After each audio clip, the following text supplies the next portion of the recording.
My steadfast one, I did not bring you to this place in your journey, only to watch you waver.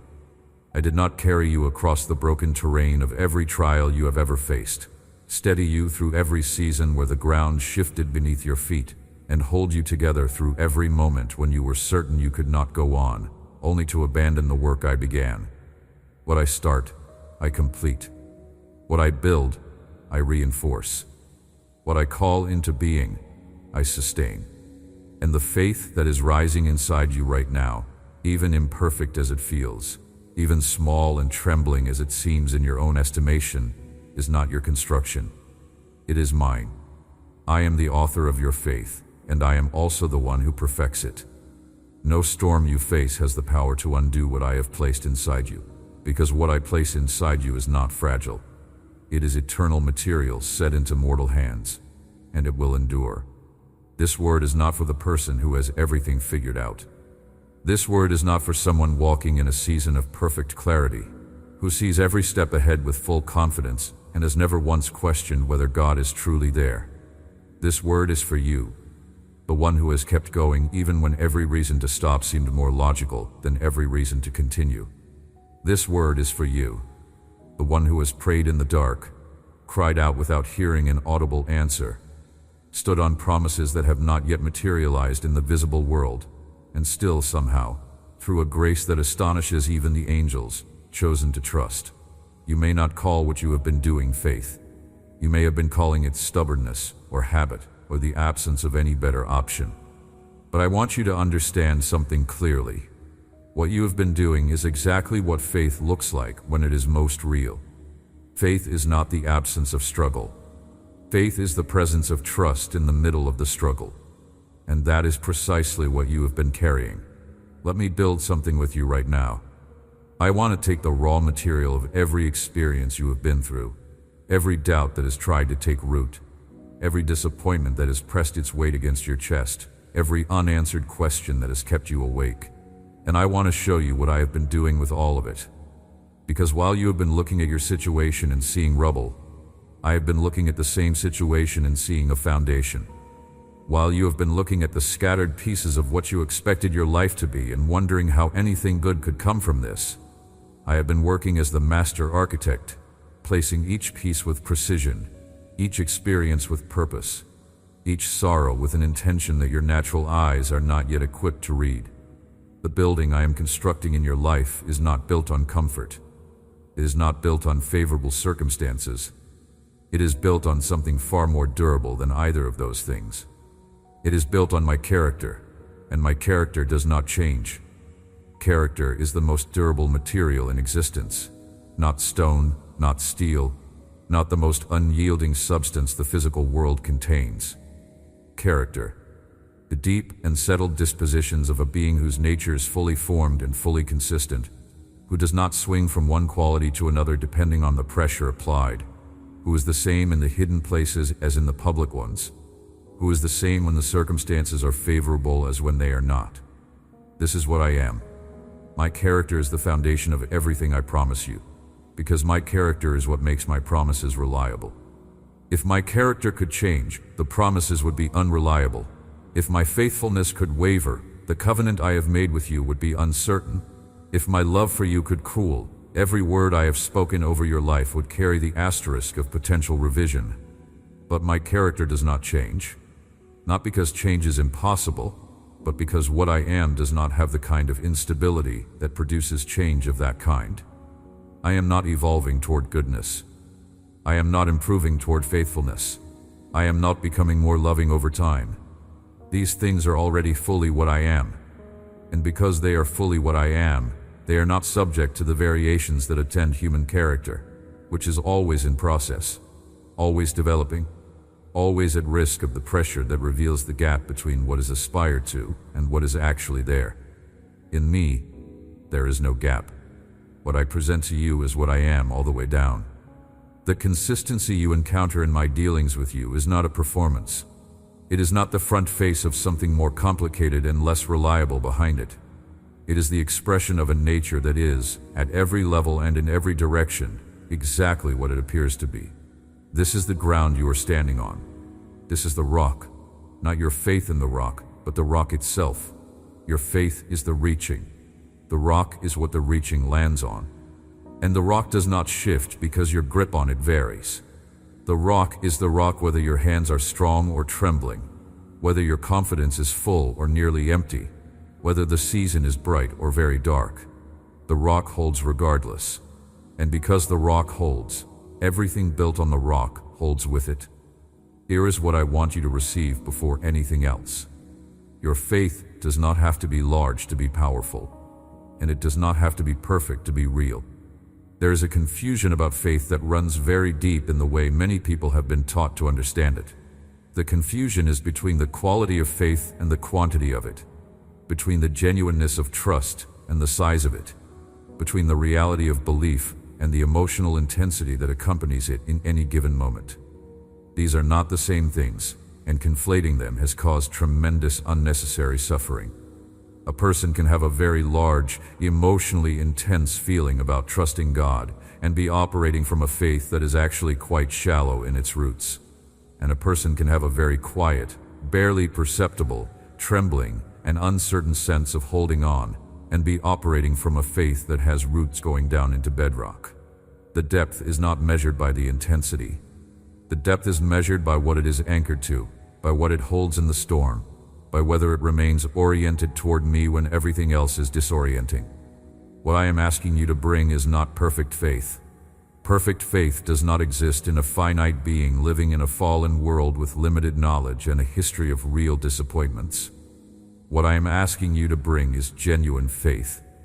The honest reaching, the real, imperfect, sometimes trembling orientation of a heart that wants me, that reaches for me, that chooses repeatedly and imperfectly and against real resistance to trust me. This is the faith that moves me. This is the faith that I honor with my response. Not the performance of certainty, but the genuine reach of a heart that, however inadequately, is choosing me. There is a misunderstanding that has circulated among my people for a long time, and I want to address it directly. Many have concluded that faith works like a volume dial, and the louder it gets, the more powerfully it operates. They have measured their faith by its intensity in moments of prayer, by the confidence in their voice when they declare what they believe, by the absence of any internal trembling.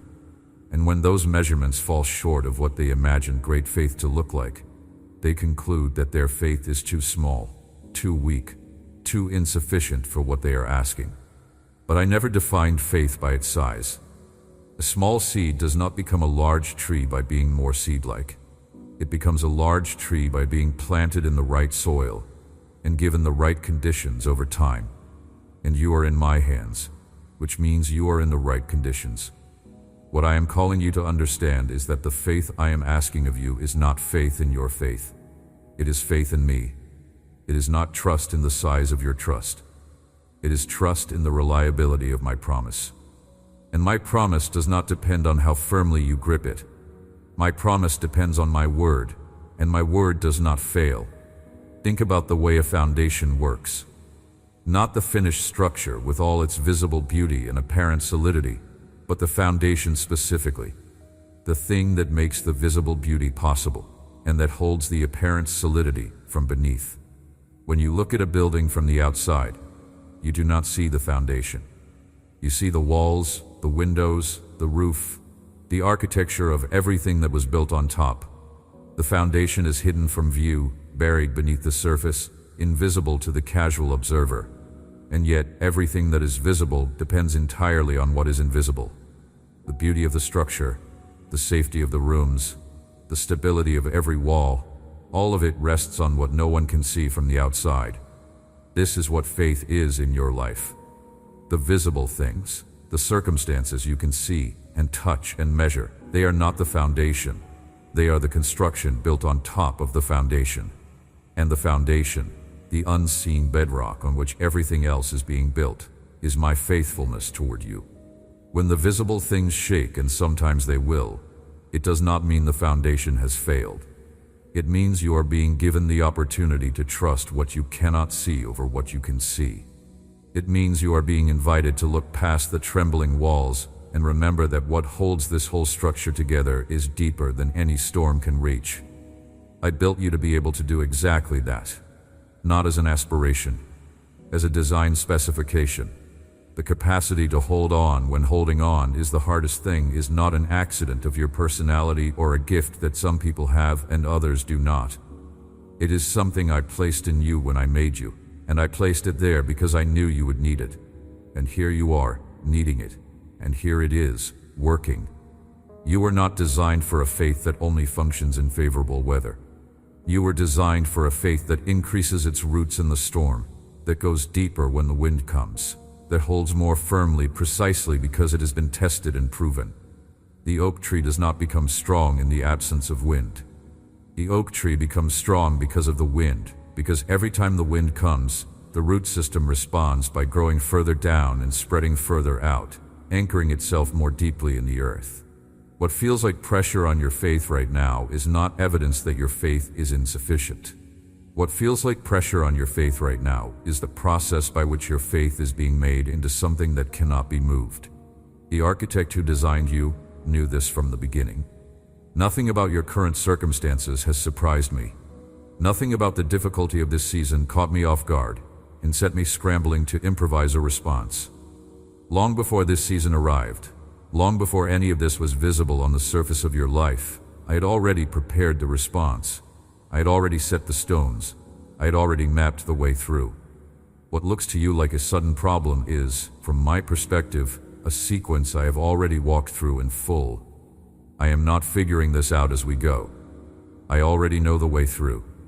And my invitation to you is this: trust the one who already knows the way, even when you cannot yet see the path beneath your own feet. This is the faith I am building in you.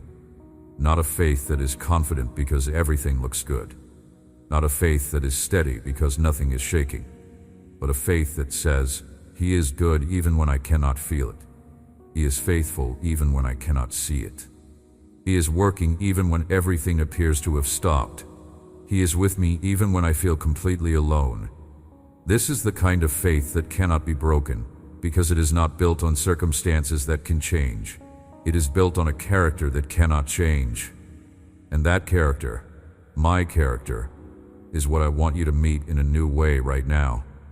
There is something I want to show you that you may have missed while you were looking at everything that has been happening around you. While you were focused on the weight of what you were carrying, I was watching something happen inside you.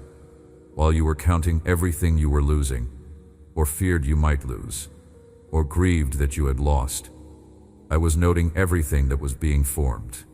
Because there is a kind of formation that only happens in difficulty. There is a particular kind of depth that can only be hewn out by hardship. And the things that have been carved into you by the difficult seasons of your life, the capacity for compassion, the quietness that comes from having nowhere else to go but into my presence, the ability to hold another person's pain without flinching because you know what pain feels like from the inside. These are not small things. These are things that cannot be manufactured in a comfortable life. These are things that only come through the long passage of trust, when trust is difficult. I have been watching you carry what you carry, and I want to tell you what I have seen. Not what you have seen when you look at yourself. The insufficiency, the fear, the moments when you doubted everything, the times when you sat in the quiet and wondered if any of this was real. I want to tell you what I see. I see a person who, despite everything, has not let go. I see a person who, in the middle of confusion and loss and uncertainty, and waiting that has stretched far longer than seemed reasonable, has continued to reach toward me. Sometimes that reaching has been a barely audible prayer. Sometimes it has been a single verse gripped like a lifeline in the middle of the night. Sometimes it has simply been the decision to get up one more time, to put one foot in front of the other one more time, because some part of you still believed, even when you could not feel it, that I had not forgotten you. That decision, every single time you made it, was an act of faith. And faith, even the kind you cannot see clearly in yourself, is not invisible to me. I see every act of trust you have ever offered, and I have treasured every single one. Here is what I have been doing while you have been trusting in the dark. I have been building. Every time you chose to hold on instead of letting go, I laid another stone. Every time you returned to me in prayer, even when your words felt hollow and your heart felt dry, I placed another piece of the foundation. Every time you read my word and chose to believe it, even when your circumstances told a different story, I reinforced the structure. Every time you spoke encouragement to someone else, even when you yourself were struggling, I added another layer of depth to the work I am doing in you.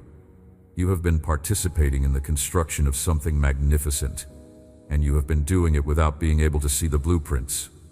But the blueprints are real. The design is intentional. The building is coming together exactly the way I planned. Let me address the questions that have been sitting at the back of your mind, the ones you have not always known how to say out loud. Because I know you. I know the moments when doubt has whispered that perhaps my promises have an expiration date that you passed without knowing. I know the moments when you have looked at your situation and thought, this has been going on so long, maybe nothing is ever going to change. I know the moments when you have compared your life to what you imagined it would look like by this point, and the distance between what you hoped for and what you see has felt like a vast, unbridgeable gap. Those moments are real. I am not dismissing them. I am not telling you that you should not have felt what you felt. I am telling you that those moments, every single one of them, were moments when your faith was being tested, not because it was failing, but because it was being strengthened. Gold does not become refined in cool air. It becomes refined in fire. And the questions, the doubts, the long stretches of waiting, these are not evidence of a faith that is failing. These are evidence of a faith that is being made pure. The doubt you have felt does not define your faith. Your doubt is a visitor, not a resident. It may have stayed longer than you wanted it to, but it does not own the house. Your faith owns the house. Your trust, however imperfect and however tested, is the one that has the key and the deed and the right of permanent residence. Your doubt is not louder than my promises. Your uncertainty does not have the power to cancel what I have spoken over your life. There are people who believe that doubt and faith cannot coexist, that if you have any doubt at all, your faith is invalid. But this is not what I have said. The man who came to me with a sick child said, I believe, help my unbelief. He held both at the same time. He brought his faith and his doubt together before me, and what I responded to was not the perfection of his certainty.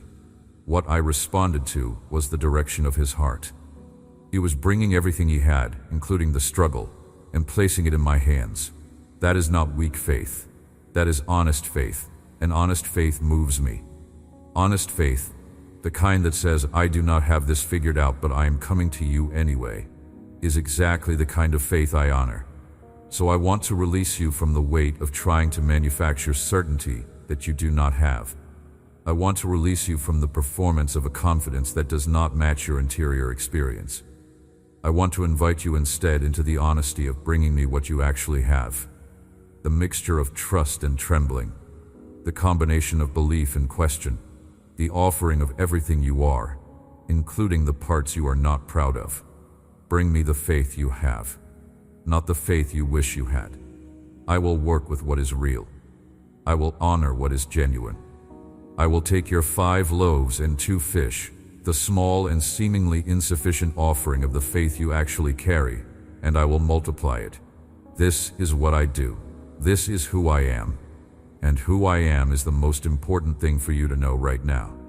Let me sit with you here for a moment. Not in the urgency of action, not in the forward push of declaration, but in the quieter space of understanding.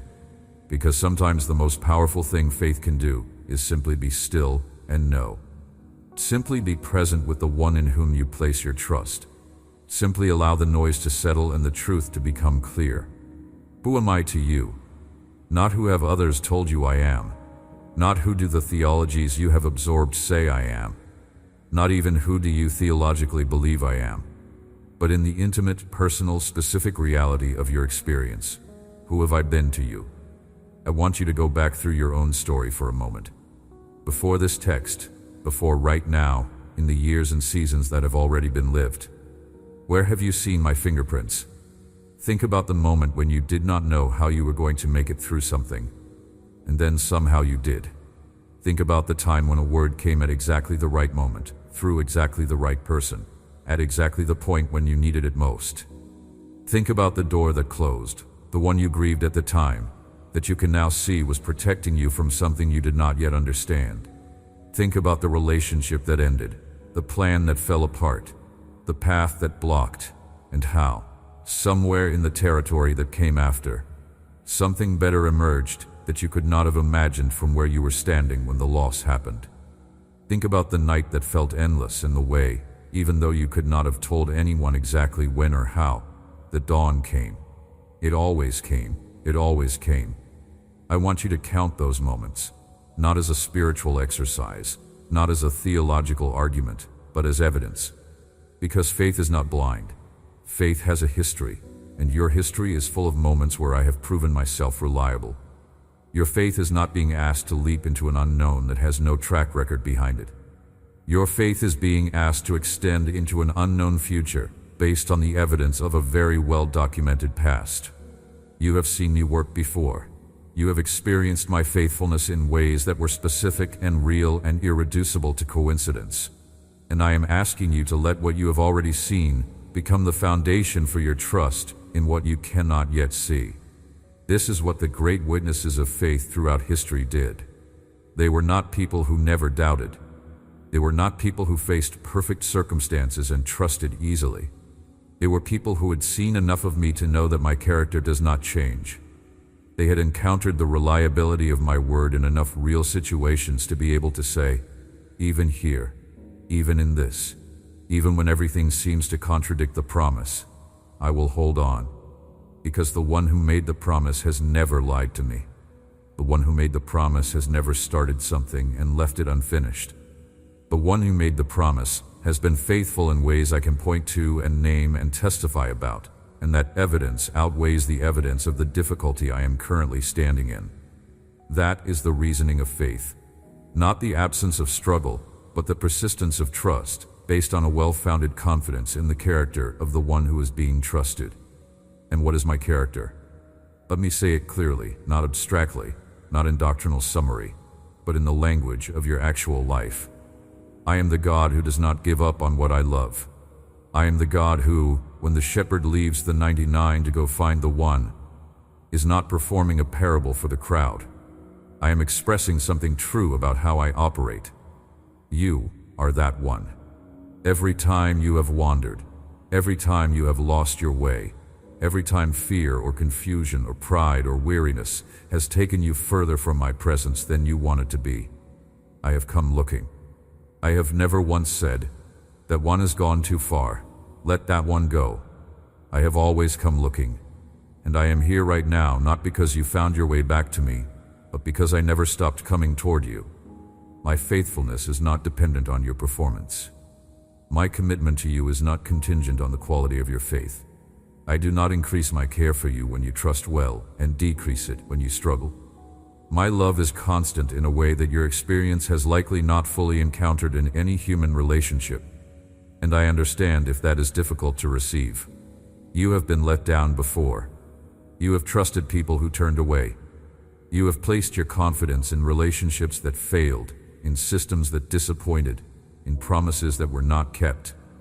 These experiences have trained you in a kind of protective skepticism that feels wise and necessary. But I am not people. I am not systems. I am not a person who made promises in a moment of enthusiasm without the capacity to keep them. What I speak, I bring to pass. What I promise, I deliver. Not always on your timeline, not always in the form you expected, not always through the mechanism you anticipated, but always, always. What I am asking you to build your faith on is not an emotion I want you to manufacture. It is a reality I want you to encounter. The reality of my faithfulness, my unchanging character, my eternal commitment to the good of those I love. When you know the builder's character, you trust the building even before it is finished. When you have established, through encounter and experience and the slow accumulation of evidence, that the one making the promise can be trusted, then the waiting for the promise to be fulfilled becomes bearable. Not painless, necessarily. Not without questions, but bearable. Because the one you are waiting on is not uncertain about the outcome. I am not uncertain about the outcome of your story. There's a conversation I want to have with you now that requires a particular kind of honesty. Not the harsh honesty of accusation, not the relentless analysis of everything you have done wrong, but the tender honesty of a father who loves his child too much to let the child live in a diminished version of the truth. So I want to ask you some questions, and I want you to sit with them, not defensively, but openly. Let them land where they need to land. Let them illuminate what needs to be seen. What has your faith been built on? Not what should it be built on. What has it actually been built on? Because there are many things that can masquerade as faith in me when they are actually faith in something else. Faith in a particular set of circumstances working out the way you planned. Faith in the continuation of something you love. Faith in your own ability to manage and navigate your life well enough that things will come out all right. Faith in the absence of the specific thing you fear. These are not the same as faith in me. And when the circumstances shift, when the thing you love becomes uncertain, when your ability to navigate fails, when the thing you feared actually arrives, a faith that was resting on those things will tremble. Not because God has failed, but because the foundation it was resting on was never permanent. Let me ask it another way. What happens to your sense of connection with me when things go wrong? When the prayer does not seem to be answered? When the situation worsens instead of improving? Does your faith flex and hold, or does it collapse into accusation and withdrawal? I am not asking this to judge you. I am asking this because it is diagnostic. It tells you something important about where the actual roots of your trust are planted. If your trust in me is deeply rooted in my character rather than in my circumstances, then when circumstances disappoint, the roots hold. When the visible structure shakes, the invisible foundation remains solid, and the structure can be rebuilt. But if your trust is rooted primarily in circumstances being favorable, then every disappointment becomes an attack on the faith itself. Every unanswered prayer becomes evidence against me, rather than evidence of a timing or a method I am using that you have not yet understood. I want to invite you to move your roots deeper, not as an act of willpower, not as a mental discipline, but as a genuine encounter with who I actually am. Because this is where faith becomes something that cannot be broken. Not through the effort of trying harder to trust, but through the deepening of genuine knowledge of the one who is being trusted. The more you know me, not know about me, not know theological propositions about me, but actually know me through encounter, through time in my presence, through the slow accumulation of experiences of my faithfulness, the harder it becomes to abandon trust in me. Not because abandoning trust becomes theoretically wrong, but because it becomes practically incongruent with what you know to be true. You cannot unknow what you have genuinely known. You cannot unencounter what you have genuinely encountered. And every moment you spend in my presence is a moment of deepening knowledge that becomes the bedrock of a faith that simply cannot be broken by external circumstances. This is why I keep inviting you to spend time with me. Not as a religious duty, not to fulfill a quota of spiritual activity, but because the more time you spend with me, the more you know me. The more you know me, the more certain you become. The more certain you become, the less the storms have the power to shake you. The deepening of your faith is not a project you accomplish alone through greater effort. It is something that happens naturally, organically, as a byproduct of genuine relationship with me. So let me ask, how have you been spending your time? Where have you been placing your attention in the difficult stretches? When the pressure has been on, when the weight has been heavy, when the questions have been many, have you been running toward me or running away? Have you been letting the difficulty drive you into deeper encounter with my presence, or have you been letting it become a reason for distance? Both responses are human. I have seen both. I am not surprised by either. But I want you to notice which pattern you have been running. Because the pattern matters. The pattern shapes the trajectory. And I have something better for you than the pattern of running away. Every time you run toward me in difficulty, you build. Every time you choose my presence when you could reasonably choose distraction, you add another stone to the foundation. Every prayer offered in exhaustion, every worship moment entered with a spirit too tired to feel much, but choosing to be there anyway. Every reading of my word, even when the words seem to float on the surface without penetrating. These are acts of construction. They are not wasted. They are not meaningless because they did not produce an immediate emotional payoff. They are laying down the material that will hold the whole structure together when the real tests come. And the real tests, when they come, will not find you unprepared. Because the foundation has been built in the quiet, ordinary moments of choosing to trust when nothing extraordinary was happening. This is how faith becomes unbreakable. Not through a single dramatic moment of commitment, but through the steady accumulation of ordinary moments of trust. The rock is not formed in a day. The rock is formed by the pressure of time, by the slow compression of layers, by a process that is largely invisible, until one day you reach down and find that what you are standing on is solid bedrock that cannot be moved. That is what I am forming in you. Now I want to speak to the specific battles you face when faith is tested. Because the testing is real, and I want to be specific with you about how the assault against your faith actually operates. Not so that you will become paranoid or defensive, but so that you will be wise. Because the enemy of your soul has studied this. He understands that if he can shake your confidence in my character, in my goodness, in my specific love for you personally, he does not need to do much else. A faith that has been destabilized at its root does not need to be attacked anywhere else. The whole structure becomes vulnerable when the foundation is questioned. Here is how the attack against faith most often comes. It comes not as a frontal assault. It does not arrive as a voice saying, "Do not trust God." It arrives more subtly, more patiently, more cleverly than that. It arrives as a question. Not a genuine question in the spirit of seeking understanding, but a question designed to introduce corrosive doubt. It sounds like, "Has God really said?" It sounds like, "If God is really good, why is this happening?" It sounds like, "If God really cared about you specifically, would you be in this situation right now?" These questions are designed to create a wedge between you and the character of the one you are trusting. They are designed to make you doubt, not the facts, but the interpretation of the facts. Not to deny that I exist, but to question whether I am truly good, truly faithful, truly involved, truly invested in your specific situation. This is the subtle sophistication of the attack, and you need to know how to recognize it and respond to it, because the response to this attack is not emotional. It is not to manufacture a feeling of confidence that overrides the doubt. The response is to go to what is actually true. When the whisper comes saying, "If God really loved you, your situation would look different," the response is to return to the evidence. To say, "This whisper tells me my situation is evidence against God's love.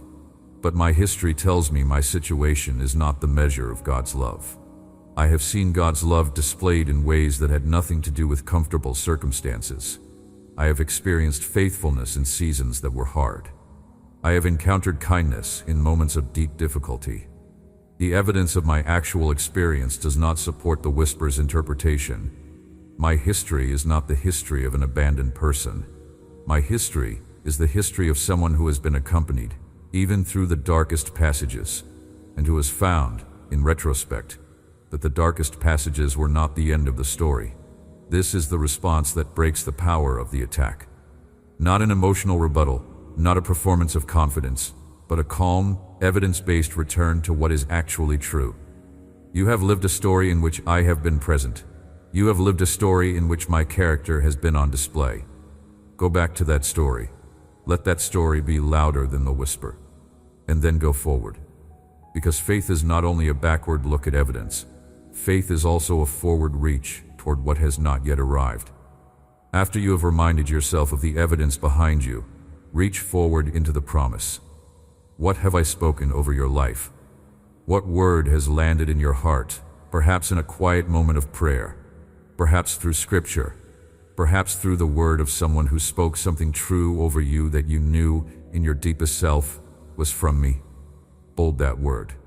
Not because it feels certain, not because everything around you confirms it, but because I spoke it, and I do not speak empty words. The battle of faith is ultimately a battle for the word, for what is true, for what the evidence actually shows, for what I have actually said versus what the lies have suggested.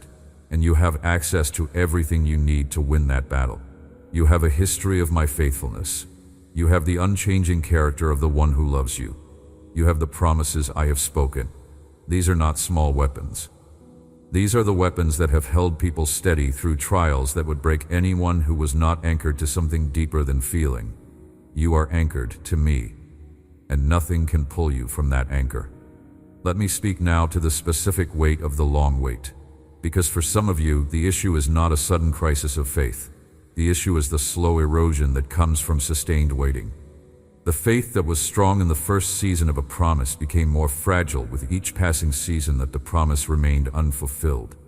The confidence that came with a clear word from me began to thin as weeks became months, and the tangible evidence of movement remained absent. This is not failure. This is the genuine human experience of trusting in something you cannot see over a long period of time. And it is one of the most demanding forms of faith there is. I want to speak directly into that waiting. The wait is not evidence that I have forgotten. The wait is not evidence that I was wrong when I spoke the word. The wait is not evidence that your faith has failed or that something you did caused the delay. The wait is a part of the process, not a punishment, not an absence, a process. And processes take time. The building I described earlier, the magnificent structure I am constructing in your life, requires time. Foundations must be properly set before the weight of what will be built on top of them can be placed there. The structural integrity of the whole depends on the patience of the foundation work. I am doing foundation work in you and around you, and foundation work is not visible from the outside. It does not look like progress. It looks like nothing is happening. But underground, where you cannot see, where the surface gives no hint of activity, everything is happening. The roots are going deeper. The stones are being set. The preparation is being made for something that will, when it comes, be solidly built. Do not abandon the process because you cannot see the progress. Do not interpret invisibility as absence. Some of the most important work I do in a life is entirely invisible until the moment it is finished. And the moment it is finished, the evidence of all that was happening in the hidden space becomes suddenly undeniable. That moment is coming. I am working toward it even now. Trust the process. Trust the architect. Trust the builder who has never once started a project and walked away. I have not walked away from you, and I will not. I want to describe something to you.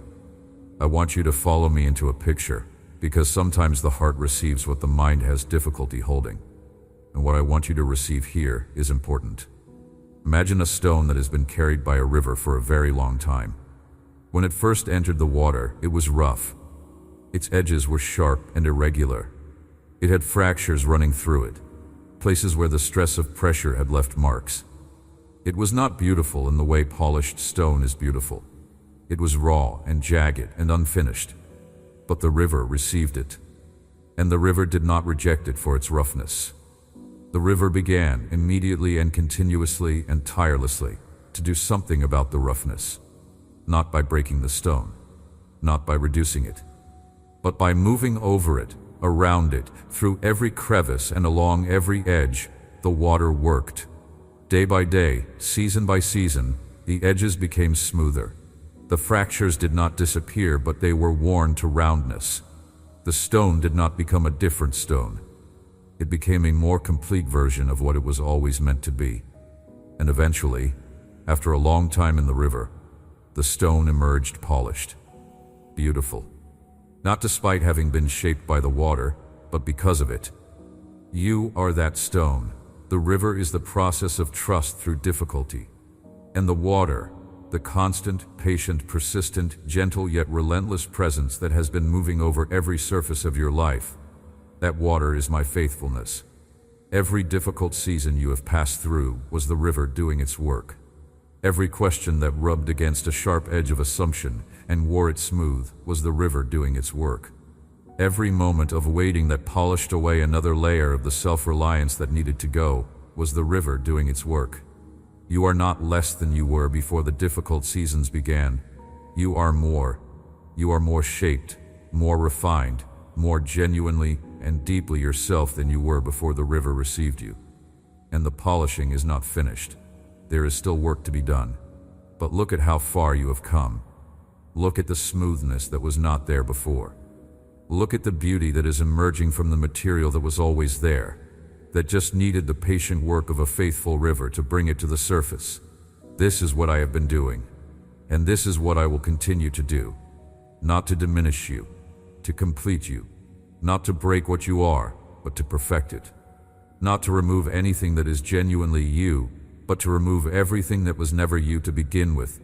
Every lie you believed about yourself, every limitation you accepted that I never intended for you, every roughness that was the residue of wounds inflicted and never healed, every defensive edge that formed to protect a hurt that I am now ready to heal.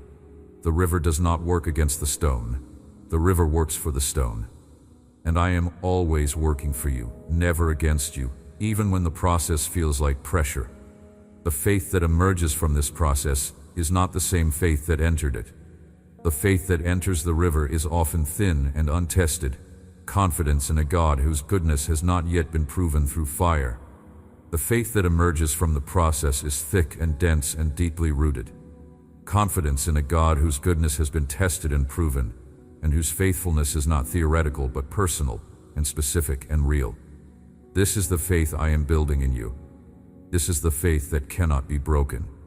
Not because it is hardened against feeling, not because it has become numb to difficulty, but because it is anchored to something that has proven itself unbreakable. The anchor holds. I am the anchor, and there is absolutely no storm that can drag you from me.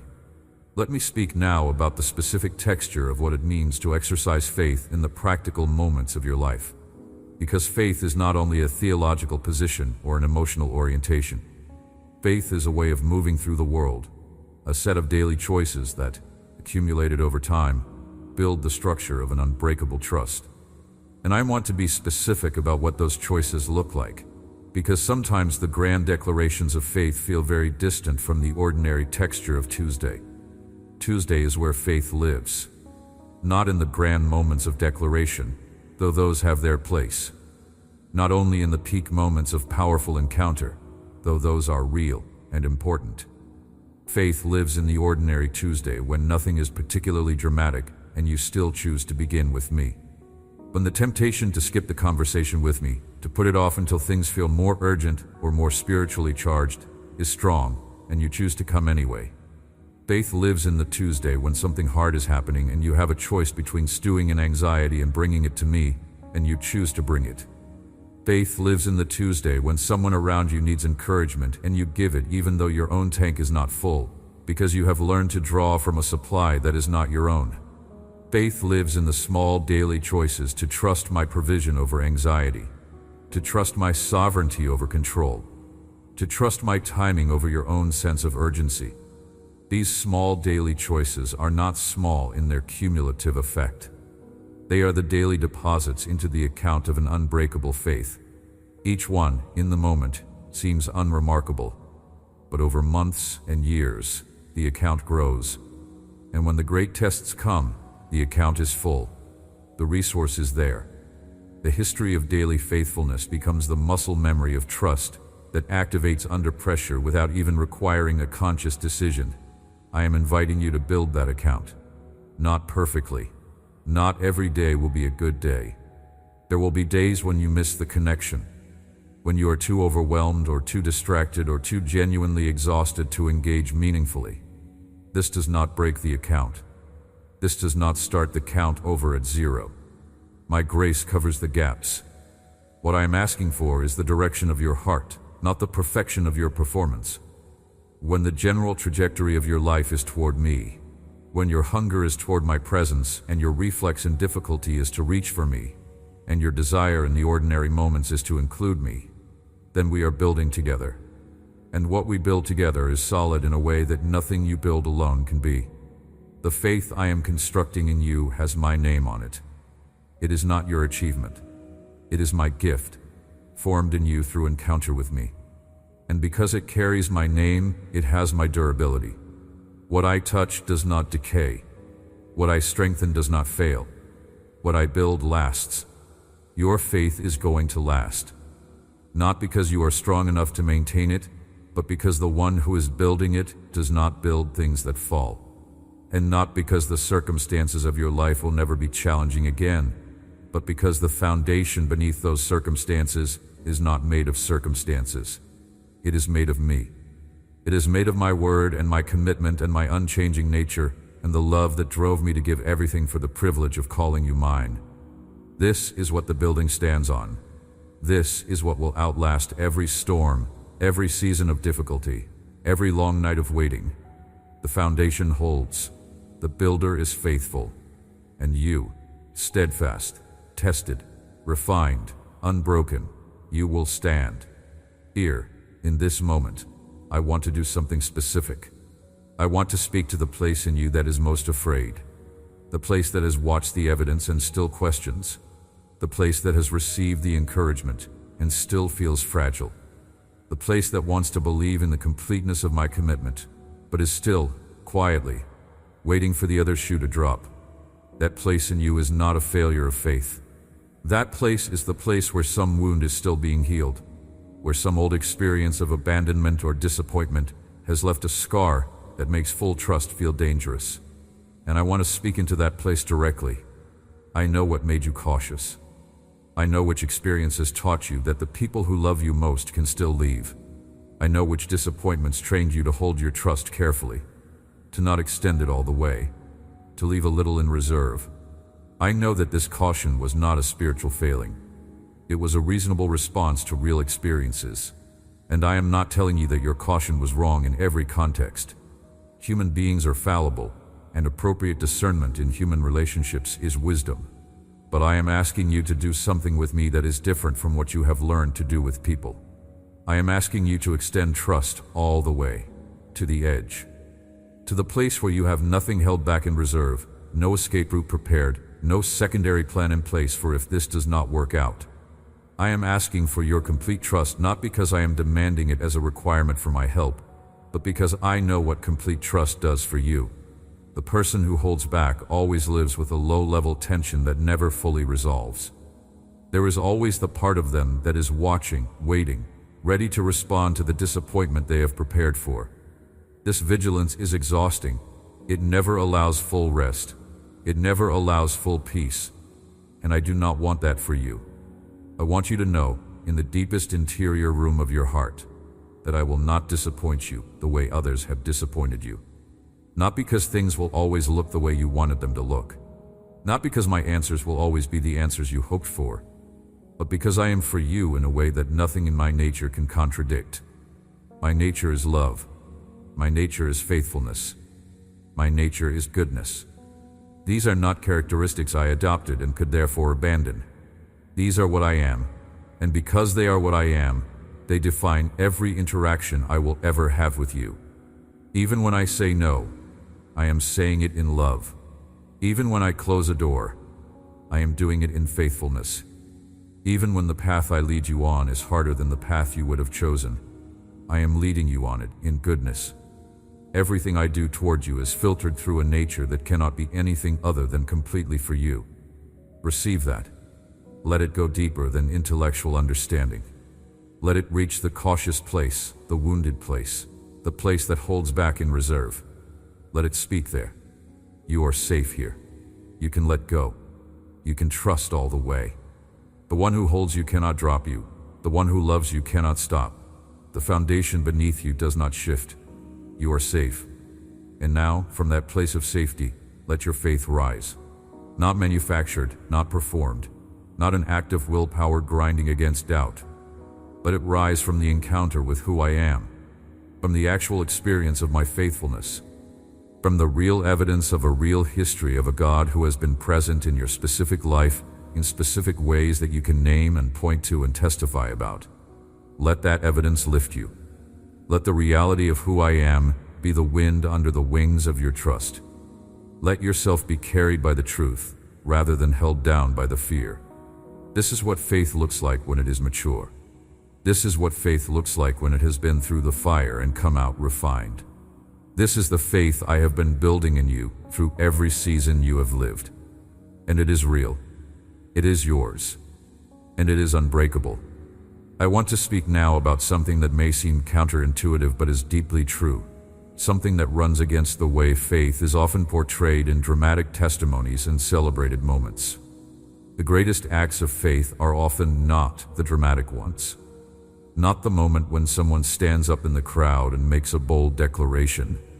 Not the crisis moment where everything hangs in the balance and someone makes an extraordinary decision.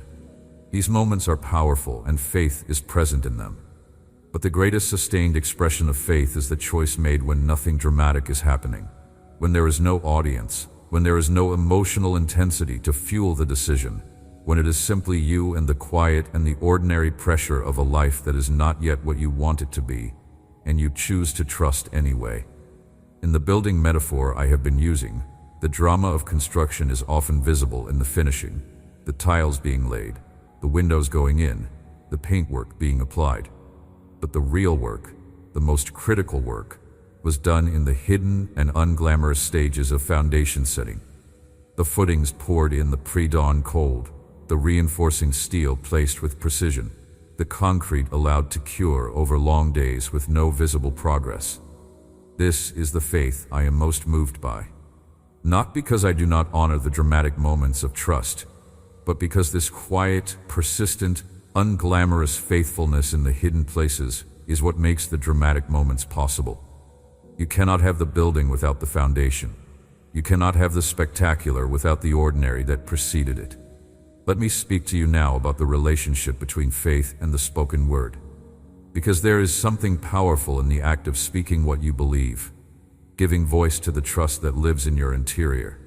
And I want to explore this with you in a way that is honest rather than formulaic. Throughout history, the people who have carried the deepest faith have been people who spoke it. Not in the sense of performing spiritual language for the benefit of an audience, but in the very specific and often private sense of making audible, even to themselves, what they had chosen to trust. This is the origin of the practice of confession. Not confessing sin in this context, but confessing faith. Saying out loud, to yourself, to the air, to me, to the circumstances. This is what I believe. This is what I am trusting. This is what I am holding on to. Even when I cannot see it and cannot feel it, and the visible evidence contradicts it. There is a reason speaking has this power. When you speak a belief, you engage your whole self with it in a way that interior thought alone does not. The spoken word involves not only the mind, but the breath, the body, the physical production of sound. It requires a commitment that the interior thought can avoid. Thinking a belief leaves a kind of escape hatch. The thought can wander, can be replaced by another thought, can drift without your conscious awareness into doubt or fear or something else entirely.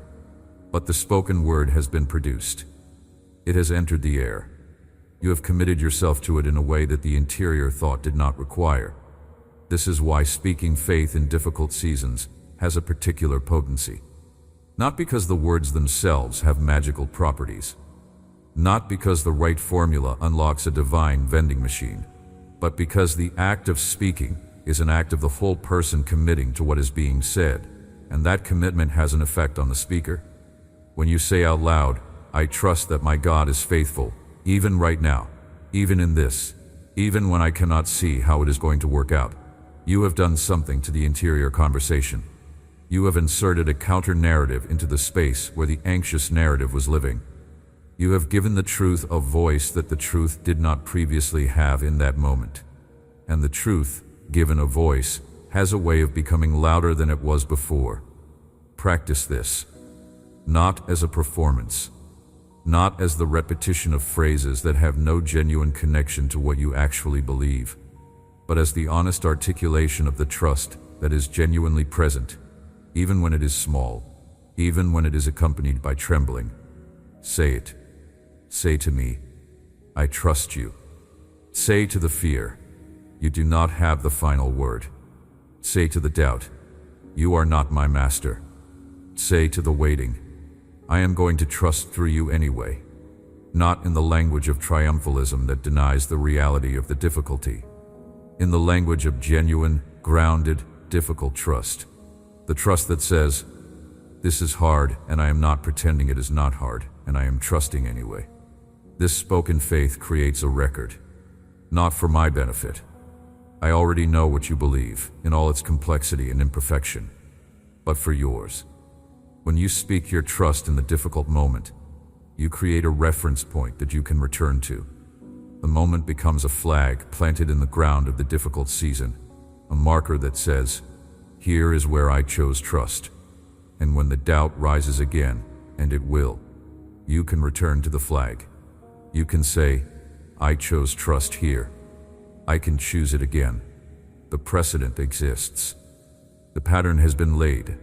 Over time, the collection of these flags, the places where you spoke your faith into the difficult air of a hard moment, becomes a trail, a visible record of the path you have walked, the choices you have made, the trust you have chosen again and again in the face of every reason not to. And when you are having a particularly difficult moment, when the doubt is loud and the trust feels thin, sometimes the most powerful thing is simply to walk back through that trail, to visit the flags, to remember every time you chose trust and found that the choice was worth making. The trail tells a story about who you are and what you are capable of, and what has been true every single time you have come to me. And the story the trail tells is not the story of a person who has failed. It is the story of a person who has held on, of a person whose faith, tested over and over, has proven itself durable. That is your story. Hold it. Speak it. Live it forward.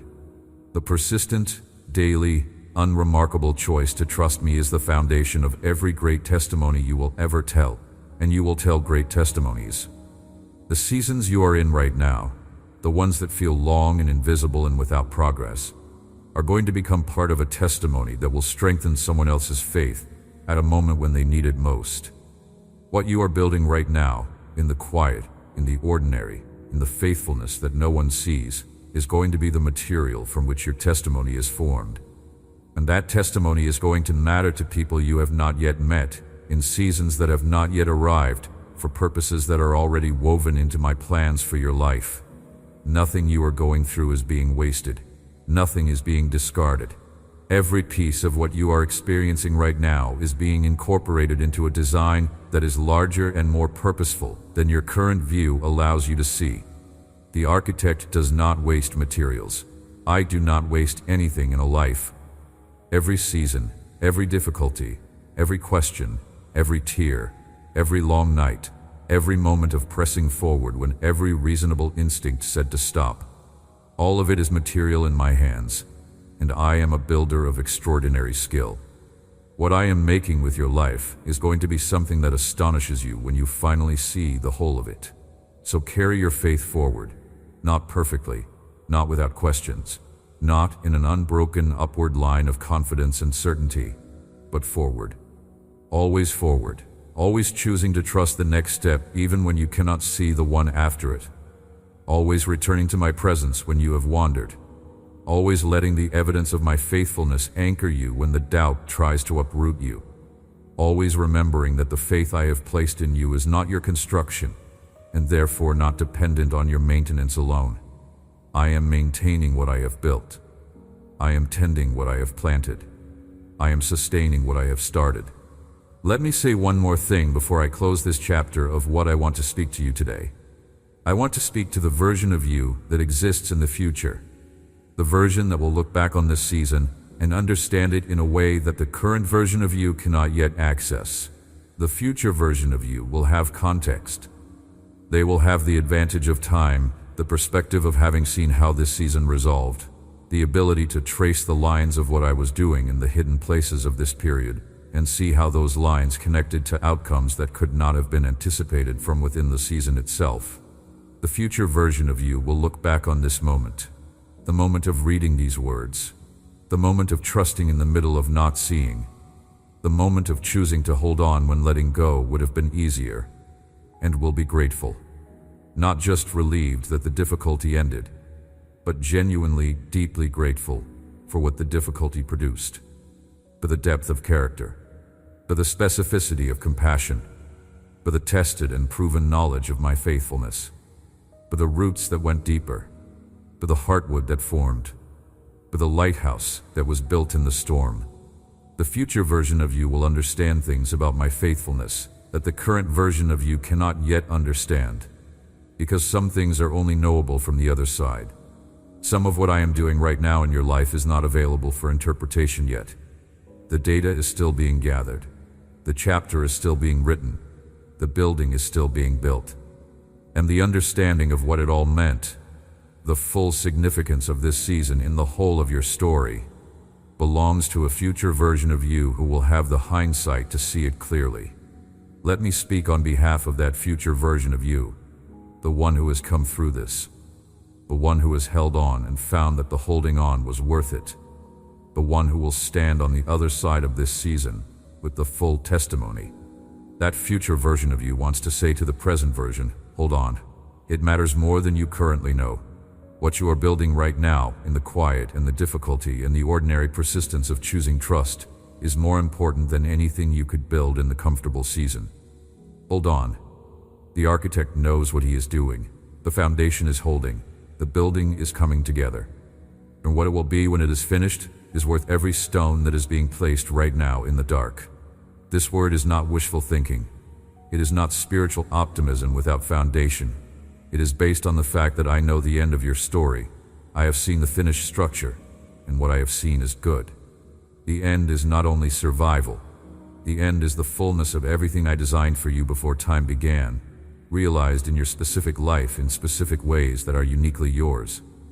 The end is the testimony that strengthens generations. The end is the depth of character that makes you someone people trust. The end is the unbreakable faith that serves as a lighthouse for everyone around you. The end is good, and I am building toward it, and you are in the middle of the building, and the building will be finished. Hold on, my steadfast one. Hold on. You are not doing this alone. You have never been doing this alone. Every moment of this journey, through every terrain it has crossed, through every season it has passed, I have been with you, not as an observer from a distance, watching to see whether you will make it, not as a distant administrator of spiritual resources, distributing encouragement from afar, as a presence, as a companion, as the one who walks beside you in the valley and stays with you through the night and greets you at the rising of each new season with fresh mercy and renewed capacity and everything you need for what is ahead.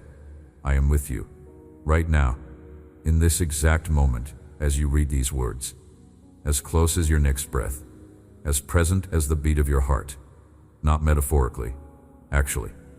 I am actually here, actually with you, actually in this with you, and I will actually bring you through to the other side of this, and the side after that, and every side after that, for as long as you draw breath. This is my commitment to you. This is who I am. This is what love that cannot fail looks like in practice. Your faith is unbreakable because what it is rooted in is unbreakable. There is a word that has been used throughout history to describe a particular kind of faith, and I want to spend some time with it. The word is steadfast, not simply stubborn, not merely persistent. Steadfast carries inside it a particular quality, the quality of a thing that holds its position not because the position is comfortable, but because the position is true. A steadfast person is not someone who has never been shaken. They are someone who has been shaken, who knows what the shaking feels like, who has lived through enough difficulty to understand exactly what it costs to hold on, and who holds on anyway, not out of naivety, not out of an inability to see the difficulty clearly, but out of a deep, settled conviction about what is real and what is true and what matters more than the pressure to let go. You are that person. You may not have described yourself that way.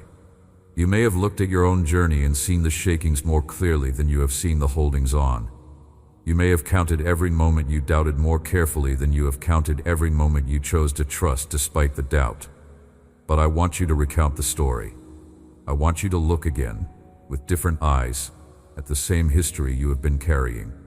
Not to dismiss what was hard, not to pretend that the difficult seasons were easy, but to see, in the fullness of the story, the thread that is run through every chapter, the thread of a person who, despite everything, has not finally and completely let go. You are still here. You are still reaching. You are still, even now, listening to my voice. That is not a small thing. That is the evidence of the steadfastness I have placed in you, working itself out in the only way it can be demonstrated, which is through the test of real difficulty over real time. The steadfastness that matters to me is not the kind that has never been tested. Anyone can hold a position that has never been challenged. True steadfastness is only revealed in the test, and you have been tested. You know what it means to hold on when holding on is the harder choice. You know what it means to choose trust when your senses, your emotions, your logic, and your circumstances are all suggesting that trust is unreasonable, and you have chosen it. Not always with perfect confidence, not always without trembling, but you have chosen it. And that choice, made imperfectly and repeatedly, and in the face of real difficulty, is the most real expression of the faith I have placed in you. Let me describe what this looks like to me from my vantage point.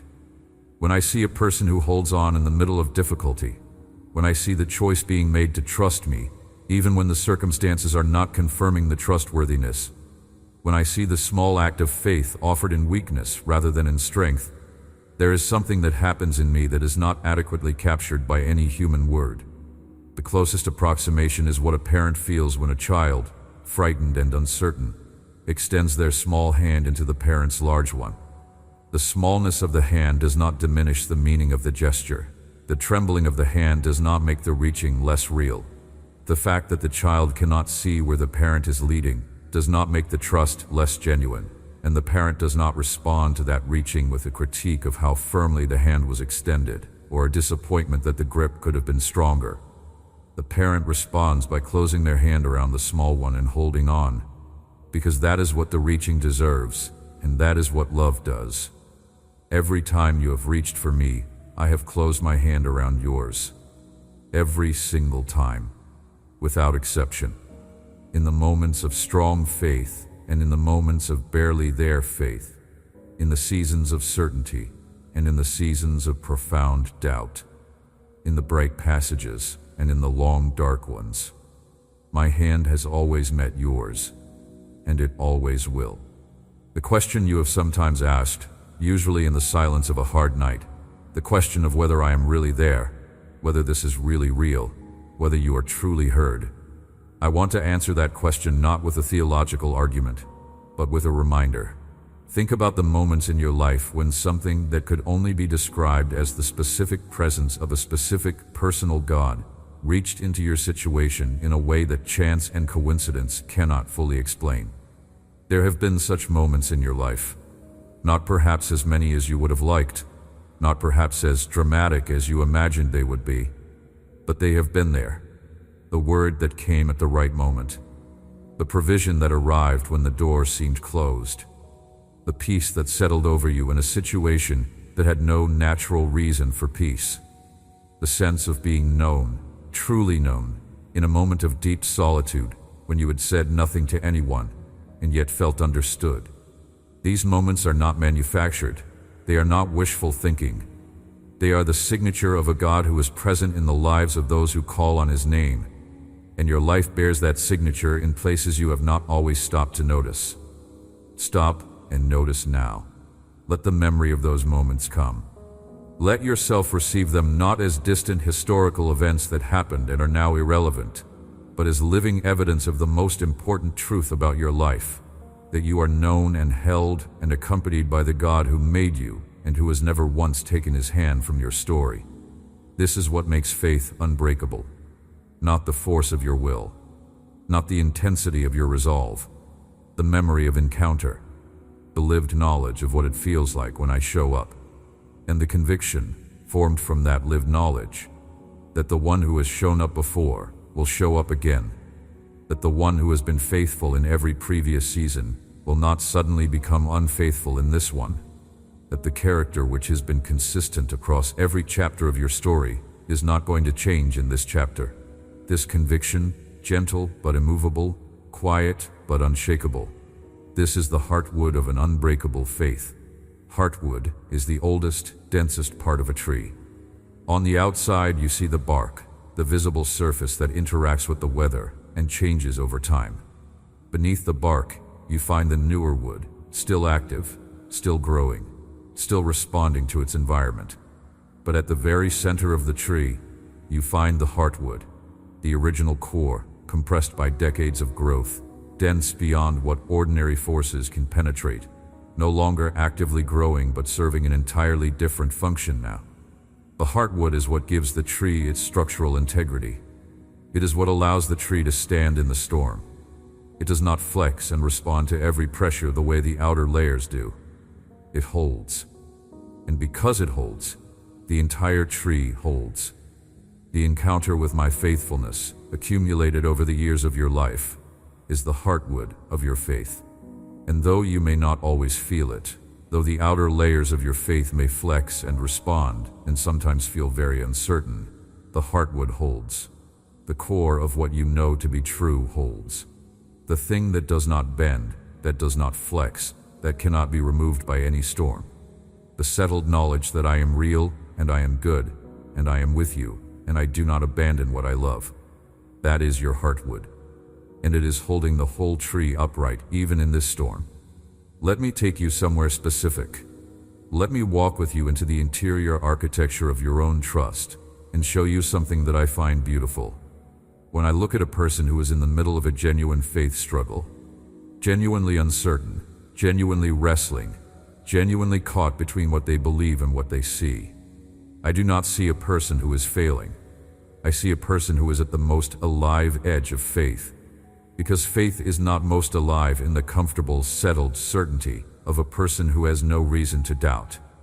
Faith is most alive at the edge, at the threshold between the visible and the invisible, between the certain and the uncertain, between what the eye can confirm and what the heart is choosing to hold on to. This edge is not a dangerous place. This edge is the most important place. This is where trust does its most essential work.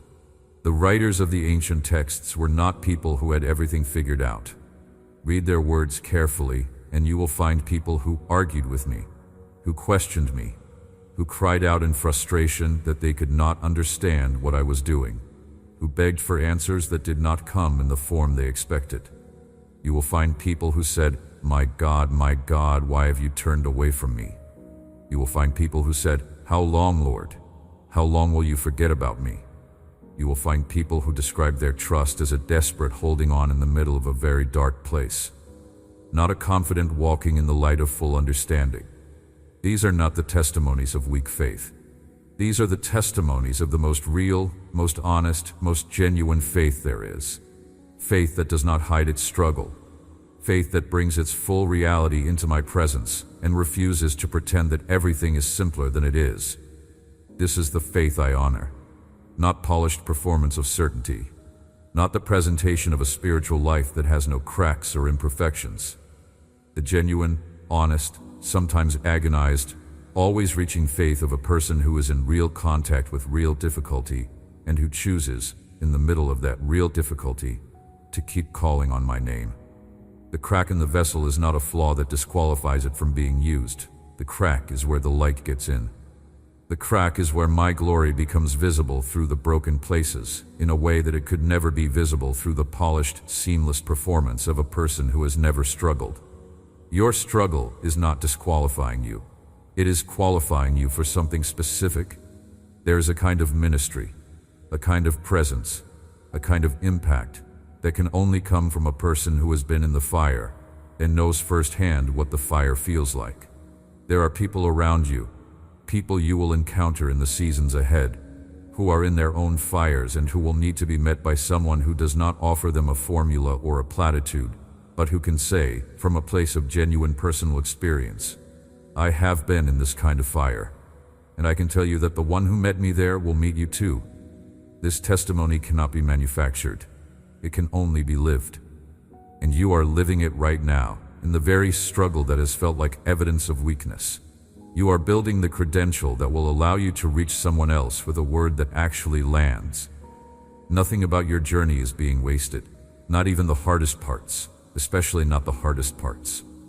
So, when the pressure of the testing comes, and it will come because this is the nature of a life lived in genuine trust, when the circumstances press and the doubt rises and the questions crowd and the waiting stretches, return to what you know. Return to what is settled in your heartwood. Return to the evidence.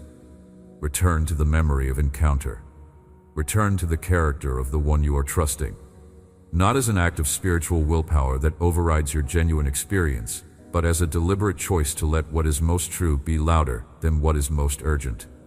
The urgent feeling in the middle of the storm says, "This is the final word on your situation." The truth says, the storm is not the final word. The architect is still building. The foundation is still holding. The story is not over. And the one who has the final word over your life has already spoken, and what he spoke was good. Now walk with me into the question of what happens when faith does not produce the result you expected, because this is real, and I want to address it directly rather than leaving it in the shadows where it tends to do the most damage. There have been moments when you trusted, and the thing you were trusting for did not come the way you expected it to come. There have been prayers offered in genuine faith that did not seem to be answered in the way you asked. There have been promises held with sincere conviction that took far longer to materialize than you anticipated, or that materialized in forms so different from what you envisioned that they were barely recognizable as the answer you were looking for. And somewhere in the aftermath of those experiences, a question settled. Did my faith fail? Did I not have enough? Did I do something wrong? Is there a formula I am missing? A key I have not yet found? A threshold of belief I have not yet reached? Let me dismantle something that has caused more unnecessary pain and unnecessary self-condemnation than almost anything else in the life of faith. The idea that answered prayer is always the direct result of sufficient faith, and that unanswered prayer is always evidence of insufficient faith, is not mine. This equation did not originate with me. It has been taught as though it came from me, and it has done enormous damage to people who were already hurting. People who were told, in their darkest moments, that their darkness was their own fault because they did not believe hard enough. This is not how I work. This is not my heart. And I want to speak against it directly. My purposes are larger than any single prayer. My plans encompass more than any single outcome. When I answer prayer in ways that differ from what was asked, it is not because the faith was insufficient. It is because I can see the whole picture, and you can see only a portion of it. And what serves your deepest good and the deepest good of those connected to you is not always identical to what you asked for in the moment of the asking. This is not a consolation prize for unanswered prayer. This is a genuine description of the way wisdom and love operate in the management of lives that are interwoven with each other and with the whole of my purposes in the world. The wise parent does not always give the child what the child asks for, not because the parent does not love the child, but precisely because the parent's love is informed by a knowledge of what is truly good that the child does not yet possess. And this does not mean the parent does not hear the asking. The parent hears every asking. Every request reaches me. Nothing you have ever brought to me has bounced back unheard from a closed heaven. Every prayer you have prayed has been received. I want you to hear that and let it settle into the deepest part of you before you move past it. Every single one. The ones whispered at the edge of sleep. The ones cried out in the car on the way to something you were afraid of. The ones that were more groan than words because the situation was too heavy for articulate language. The ones offered with trembling hands and a voice that cracked on the words. The ones that felt so small and personal that you almost apologized for bringing them. All of them reached me. All of them are known to me. All of them are held in the record of every conversation we have ever had, because every prayer is a conversation with me, and I do not delete conversations. I keep them. I weigh them. I answer them in wisdom and love, which means in ways that are informed by a knowledge of your actual good that is more complete than your knowledge of your own good. Does this make the unanswered prayer painless? No. Does this make the differently answered prayer easy to receive? Not always. There is genuine grief in expecting one thing and receiving another, even if the other turns out to be better. There is genuine disorientation in having a clear word, a clear promise, a clear sense of direction, and then watching the path lead somewhere unexpected.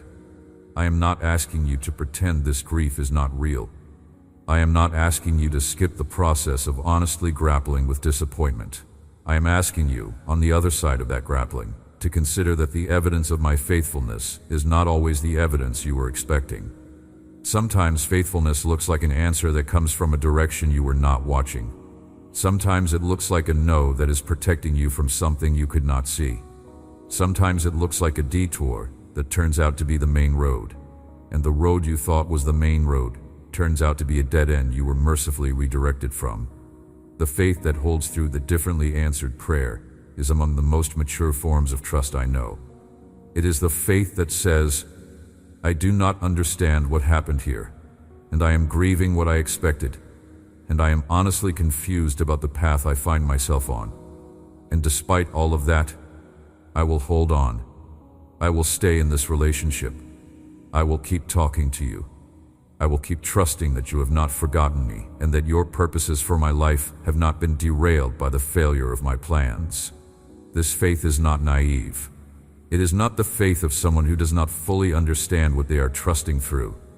It is the faith of someone who understands it fully, feels it completely, and chooses trust anyway. This is the faith I am building in you. This is the faith that, once formed, becomes genuinely and deeply unbreakable. Because the thing that breaks faith in the middle of disappointment is the belief that the differently answered prayer means I do not care, or that I am not there, or that my promises do not apply to you specifically.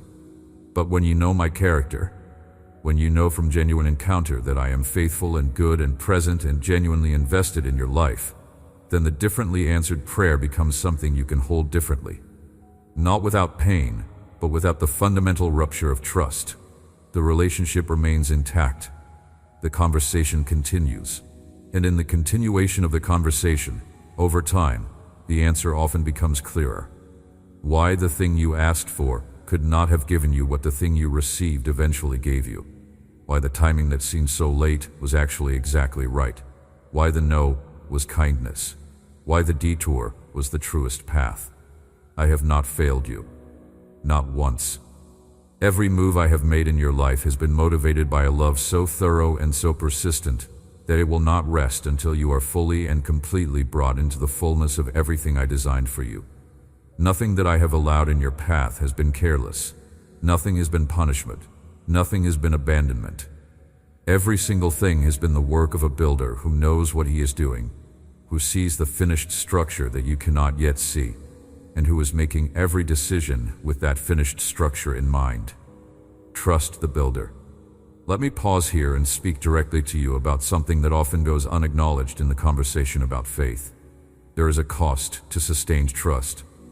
There is a real, felt, daily cost to choosing to hold on when the holding on is hard. And I want to acknowledge that cost, not minimize it, not explain it away with easy theological language, but sit with you in the reality of what it actually requires to trust through a long and difficult season. Because if I address only the theology of faith and never the felt experience of it, I am giving you only half of what you need. The other half is the assurance that the cost you are paying is seen and honored and not asked for lightly. Trusting through difficulty costs you something emotionally. It costs you the energy it takes to continually redirect your mind away from the catastrophizing narrative and back toward what is true. It costs you the sustained effort of maintaining hope when hope is not being reinforced by visible evidence.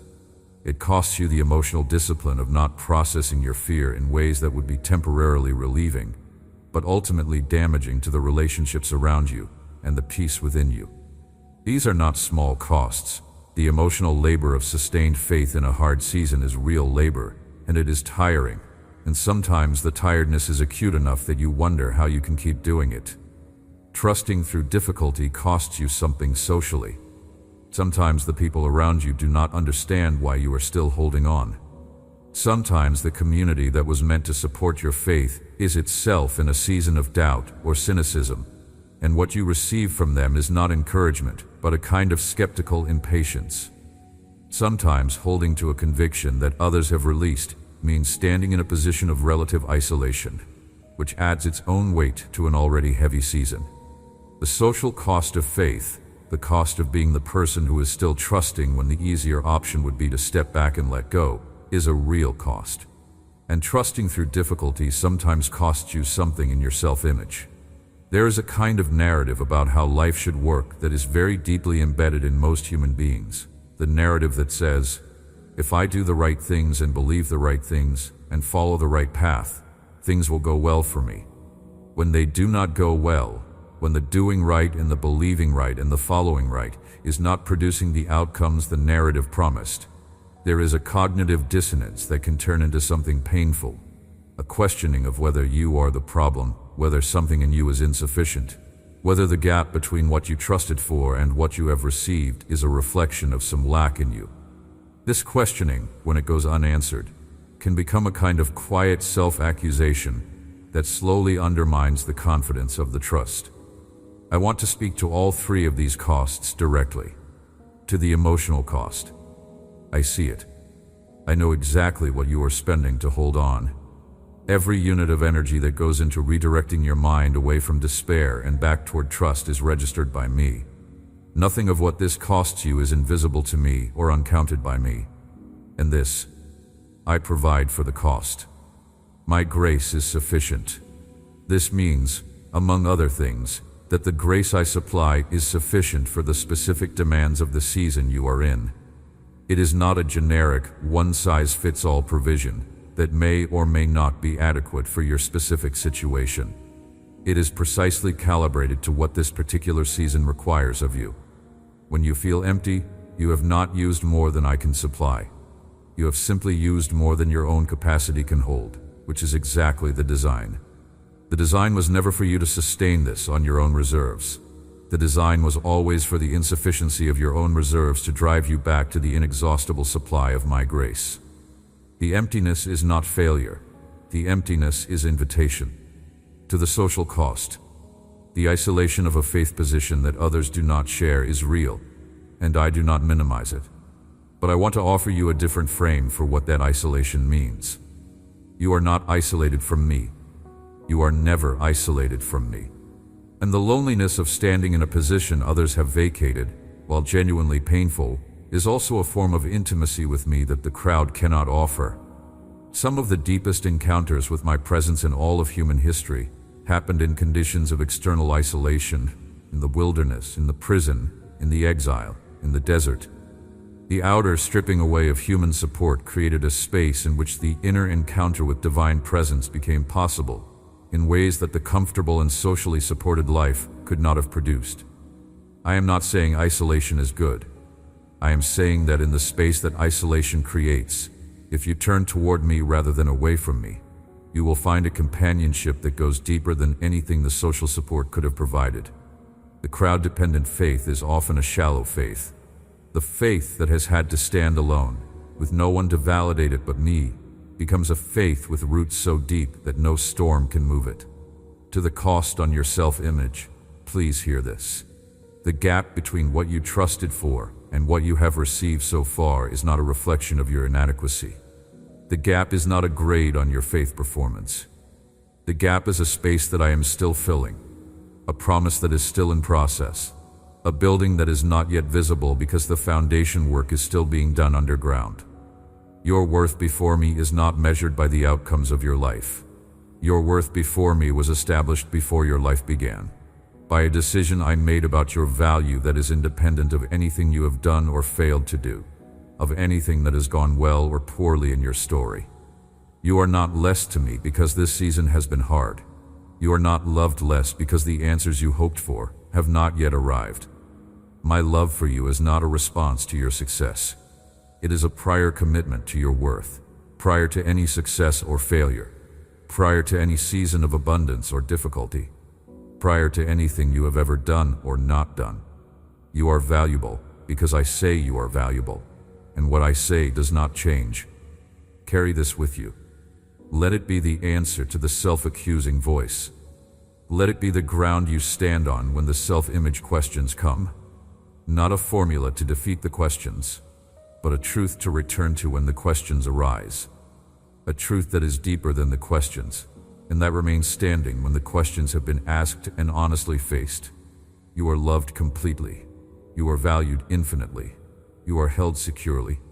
And the difficulty of this season is not evidence against any of those things. It is simply evidence that the building is still being built, and the building will be finished. Now I want to take you somewhere in your own memory, somewhere specific, somewhere personal, somewhere that is uniquely your story and not anyone else's.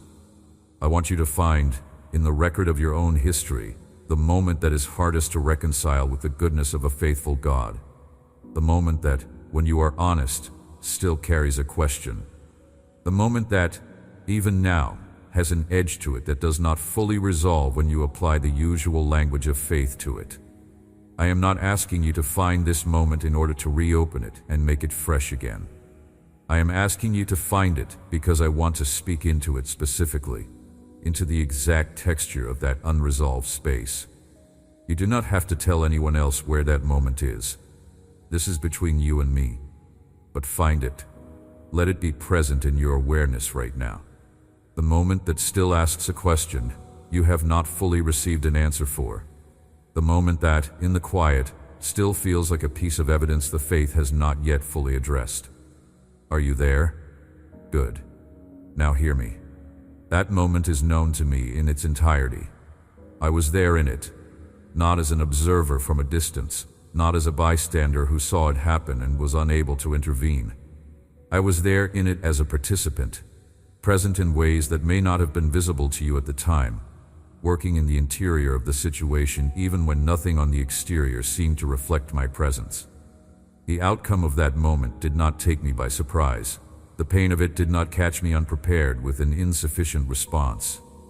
Every dimension of what happened in that moment was held in my awareness, and the response I made, the ways I was present, the things I was doing in the hidden spaces of that situation, the purposes I was working toward, was complete and thorough and motivated entirely by love, even if none of that was apparent to you when you were standing in it. I know that this does not resolve the question completely. I know that the mystery of suffering, the mystery of the unanswered prayer, the mystery of the terrible thing that happened when you were trusting and a different outcome seemed so clearly the right one, these mysteries are not fully dissolved by theological propositions, even true ones. The mystery remains. And I want to tell you that it is okay for the mystery to remain. You do not have to have every question answered before you trust. You do not have to understand every dimension of every decision before you trust the one who made the decisions. Trust that is only possible when understanding is complete is not trust. Trust is precisely the choice to hold on in the presence of the mystery, in the company of the unanswered question, without demanding full understanding as the prerequisite for continued relationship. I am asking you to trust me with the mystery, to say, I do not understand this. It still has an edge. But the one who was present in it is the same one who has been present in everything else, and his character has been consistent across everything else. And I am going to let the evidence of his consistency speak more loudly than the unanswered question. I am going to hold the mystery and the trust together, in the same hand, without requiring that one of them go away before I can keep the other. This is the maturity of faith I am drawing you into. Not the resolution of all questions, but the capacity to carry the questions without letting them carry you away from the one who loves you most. There is a particular kind of peace that comes to the person who has reached this place. Not the peace of having no questions. The peace of being at rest in the relationship even while the questions remain. The peace of saying, my trust is not in my understanding. My trust is in the character of the one I am in relationship with. And his character is solid in a way that is broader and deeper and more enduring than my current understanding of every aspect of my own story. From that peace, the unbreakable faith lives and operates and serves and reaches out toward others, not despite the mystery but through it. Here is something I want you to understand about the nature of what I am building, because it has direct implications for how you carry your faith in the practical moments of your daily life. The structure I am constructing in you and through you is not primarily for your benefit alone. I want to be clear about this, not to diminish your importance to me, but to enlarge your understanding of the purposes that your faith is serving. You are not simply a recipient of my building work. You are also a participant in it. You are a stone in a larger structure than the one you can see from your individual vantage point. And the strength of the stone you are, the quality of the material you bring, the solidity of the foundation in your own life, all of this has ripple effects far beyond your own situation. Think about the people in your circle, the ones who watch how you carry difficulty, the ones who notice whether your faith holds when things are hard, the ones who are themselves wrestling with whether to trust, whether to believe, whether any of this is real, and who are watching you to see how the experiment of faith turns out for a real person in real circumstances. You may not know who is watching. You may not have any idea that someone in your peripheral vision is quietly, carefully observing how you navigate this season, but they are there. And what they see in you is either going to encourage their own faith or confirm their own doubt. Not because you are responsible for their spiritual state, you are not, but because the body of faith is designed to be mutually reinforcing, and the way you hold on in difficulty genuinely contributes to the foundation of someone else's capacity to hold on. This is one of the reasons I invest so thoroughly in your faith, not only for you, although it is very much for you, but also for the ones who need to see what steadfast faith in a real human life actually looks like, for the one who will come to you in a season ahead with a situation that mirrors your current one, and who will need to hear from someone who has been there, for the child who is watching, without you realizing it, how their parent navigates uncertainty, and who is forming their own theology of trust based on what they observe, for the friend who is at the edge of abandoning faith altogether, and who needs to encounter someone who has faced what they are facing, and found it possible to hold on. Your faith is not small. Your faith is not contained within the borders of your own life. Your faith has a reach that you cannot fully measure, a ripple that extends into circles and situations and futures that you are not yet aware of. When you hold on, you are not only holding on for yourself, you are sending a signal into the network of everyone connected to you that says, this is possible, this is real, the one we are trusting is trustworthy, the foundation holds, you can stand on it too. This is why the attack against your faith is never only personal. The adversary understands that a person with an unbreakable faith is not merely a difficult individual to bring down. A person with an unbreakable faith is a source of strength for everyone around them, a stabilizing presence in their community, a testimony that cuts through the noise of discouragement and speaks into the hearts of people who are on the verge of giving up. This is why the attack is persistent. This is why the testing is real. Because what I am building in you is not just a personal structure. It is a lighthouse. And a lighthouse is most valuable in the storm, not despite the storm. You are being made into a lighthouse, not in the sense of someone who performs spiritual leadership for a crowd, though that may or may not be part of your specific calling. In the sense of someone whose life, in its quiet and persistent faithfulness, sends a signal that cuts through the darkness and says to anyone who is navigating a hard passage, there is a shore, there is solid ground. The navigator who built this light knows the way. Come toward the light. This is what your unbreakable faith does in the world. This is why I am so committed to it. This is why the building work matters so much. And this is why you should not underestimate what it means to hold on in the small, ordinary, unglamorous moments of daily trust. Every time you hold on, the light gets a little stronger. Every time you choose trust over fear, the signal reaches a little further. Every time you return to my presence in the middle of difficulty, the lighthouse holds its position against the storm. And somewhere, someone who was lost finds their bearing.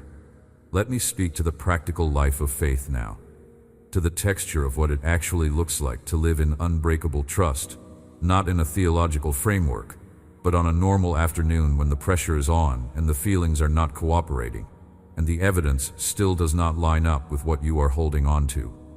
Because this is where faith actually lives, not in the elevated moments of spiritual intensity, but in the Tuesday afternoon of ordinary life where everything that is being tested gets tested most quietly and most persistently.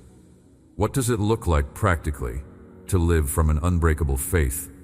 Before I describe those practical expressions, let me speak about something that underlies all of them.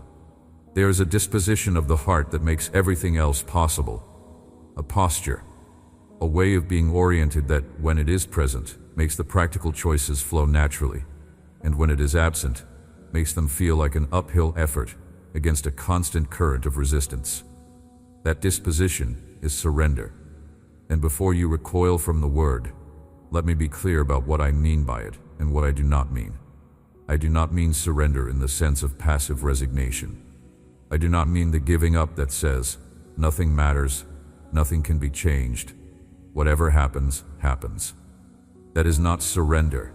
That is despair wearing the costume of acceptance. The surrender I am describing is something altogether different.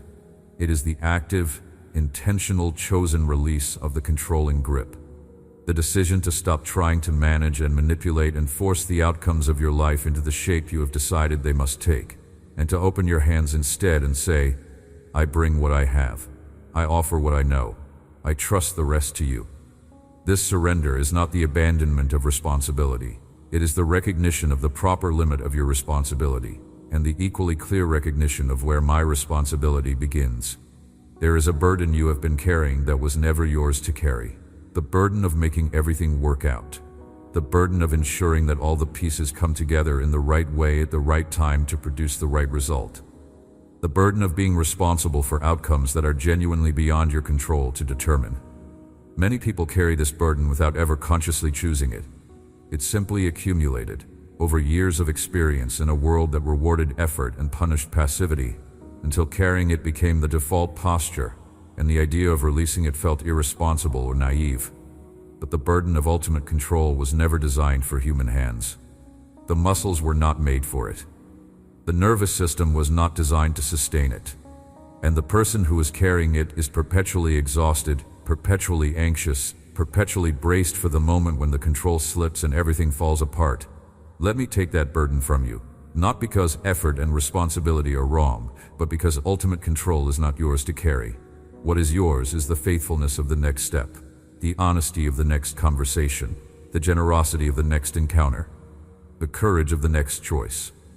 What is mine is the outcome. What is mine is the destination. What is mine is the larger purpose that your individual step is serving, the design into which your particular piece fits, the finished structure that your individual stone is contributing to. Trust me with what is mine. Take back what is yours. The boundary between them is actually clearer than the anxiety makes it feel.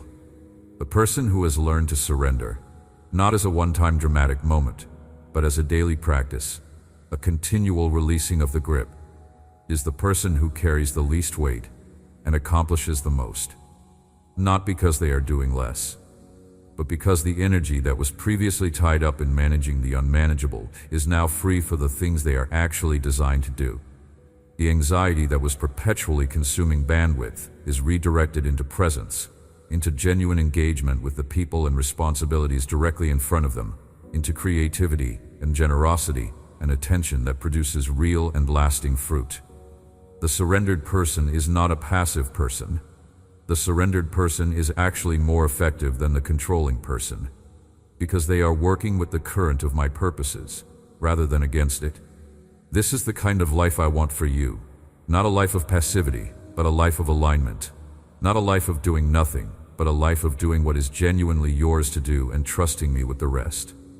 Not a life that holds on to outcomes with white knuckles, but a life that moves through each day with open hands, offering what it has, receiving what comes, releasing what is not its own to manage, and resting in the confidence that the builder is still building and the architect still holds the blueprint and the whole is in infinitely better hands than any human hands could provide. This surrender, practiced daily, becomes the single most powerful act of faith you can perform. Because every act of surrender is a concrete declaration of what you actually believe. When you release control of an outcome to me, you are not just saying words about trusting me, you are demonstrating trust in the most concrete way available, with the actual outcome of the actual situation in your actual life. This is the faith that works. This is the faith that has genuine substance behind it. And this is the faith that, practiced over time, becomes a way of being rather than an act of effort.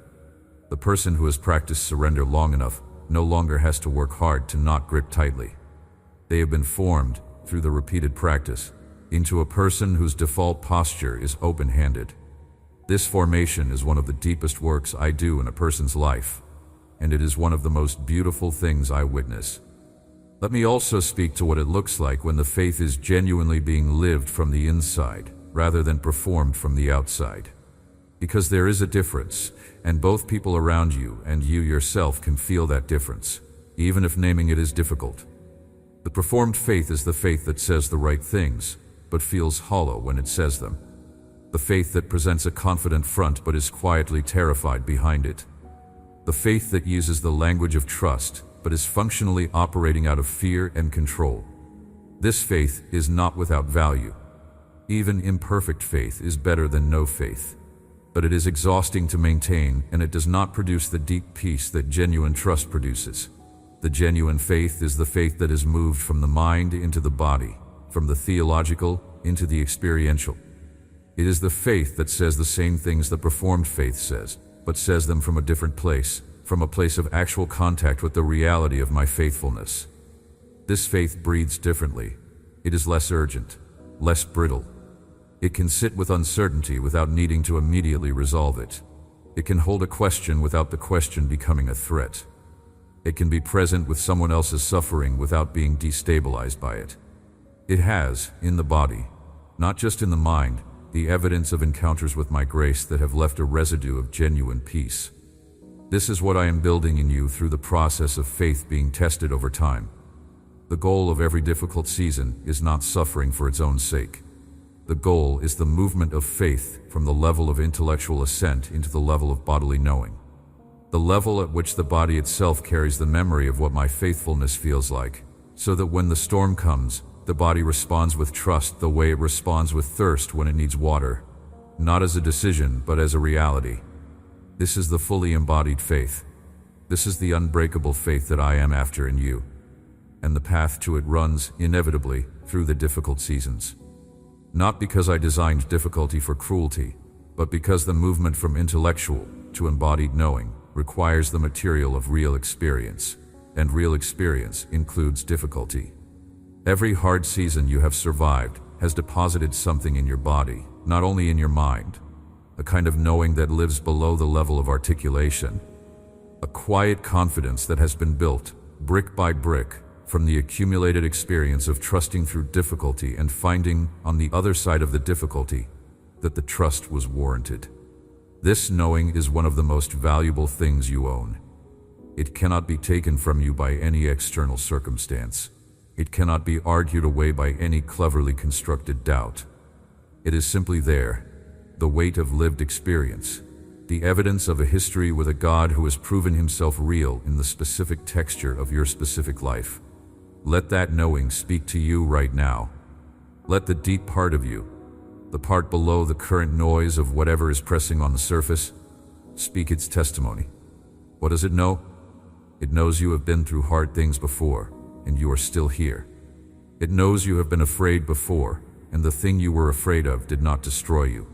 It knows you have been at the end of your own resources before, and supply came from somewhere beyond your own capacity. It knows you have questioned before, and the questioning did not end the relationship. It knows you have doubted before, and you found your way back to trust. It knows, in the bones of itself, that this is not the first difficult passage, and it will not be the last. And the one who has been with you through every previous one is the same one who is with you in this one, and will be with you in every one that follows. Let that knowing be loud right now. Louder than the anxiety, louder than the doubt, louder than the noise of the presenting situation. Let the deep embodied testimony of a life that has been accompanied by a faithful God speak into the part of you that is currently struggling to see clearly, and receive, from that testimony, the one thing that it most wants to tell you. You have not been abandoned. You have never been abandoned. You will not be abandoned. The one who is with you has never left, will never leave, and is present right now in this very moment with everything you need. What does it look like, practically, to live from an unbreakable faith? It looks like choosing gratitude before circumstances justify it. before the answer comes, before the situation resolves, before the evidence confirms the promise. Giving thanks for what I have already done, for what I am already doing in the places you cannot see, for the faithfulness that has been demonstrated in every previous season, and will be demonstrated in this one too.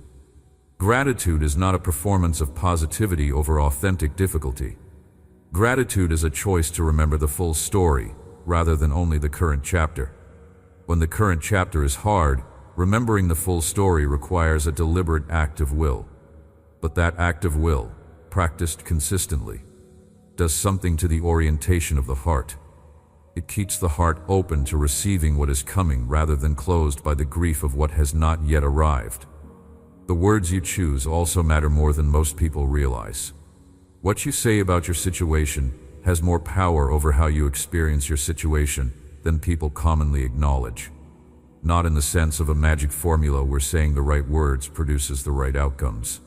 In the more fundamental sense that the words you use to describe your reality shape the way you relate to your reality. When you consistently describe yourself as someone who is being defeated, your experience of your situation is shaped by that description.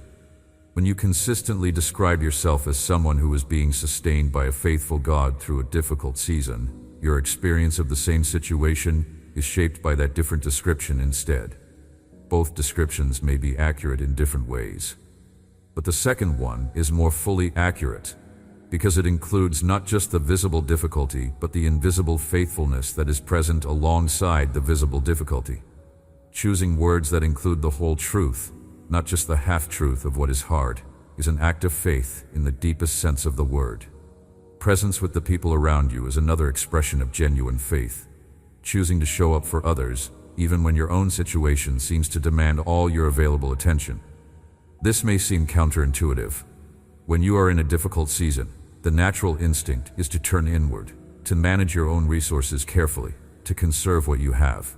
But the paradox of generosity in difficulty is one of the most powerful spiritual truths there is. When you give from a place of limitation, when you choose to be present for someone else's need even when your own needs are pressing, when you extend kindness and encouragement into someone else's life from a tank that does not seem to have the capacity to spare, something happens. The supply does not deplete, it replenishes, because you are drawing not from your own reserves but from mine. And my reserves are not subject to the laws of depletion that govern human resources. The person who trusts enough to give from the little they have always finds that the little becomes enough. This is not a formula. This is the pattern of how generosity functions in the economy of faith. Caring for the body belongs here too, not as a separate spiritual matter but as an integrated part of the whole. Fatigue and physical depletion make everything harder, including faith.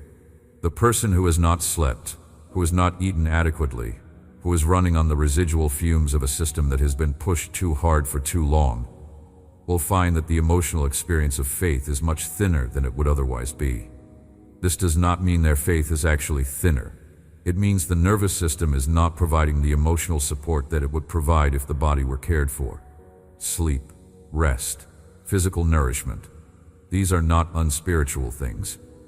These are the physical substrate of the capacity to be fully present with me and with the people I have placed in your life. Caring for the body is not vanity, it is stewardship of the vessel in which the extraordinary life of faith is being lived. Take care of yourself. Let me minister to the whole of you, body and soul, and receive that ministry with the same openness you bring to the more obviously spiritual dimensions of your life.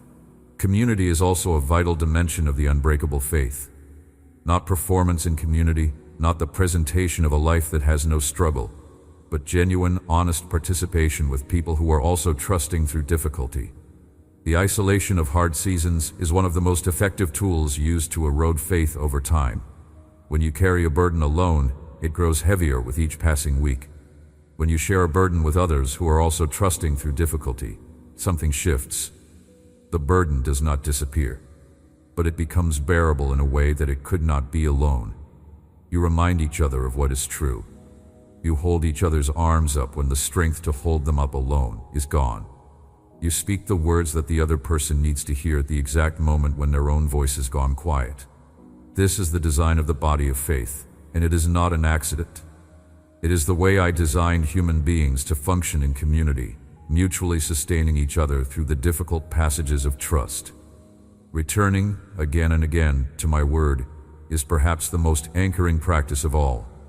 Not as a magical text that automatically resolves all questions when it is read, but as the living expression of my character, the place where I have spoken most consistently about who I am, and how I relate to those I love, and what my purposes are in the world, and in individual lives. When the voices around you are loud, the voice of doubt, the voice of discouragement, the voice of the culture saying that what you are trusting is foolishness, return to the place where my voice is recorded. Read slowly.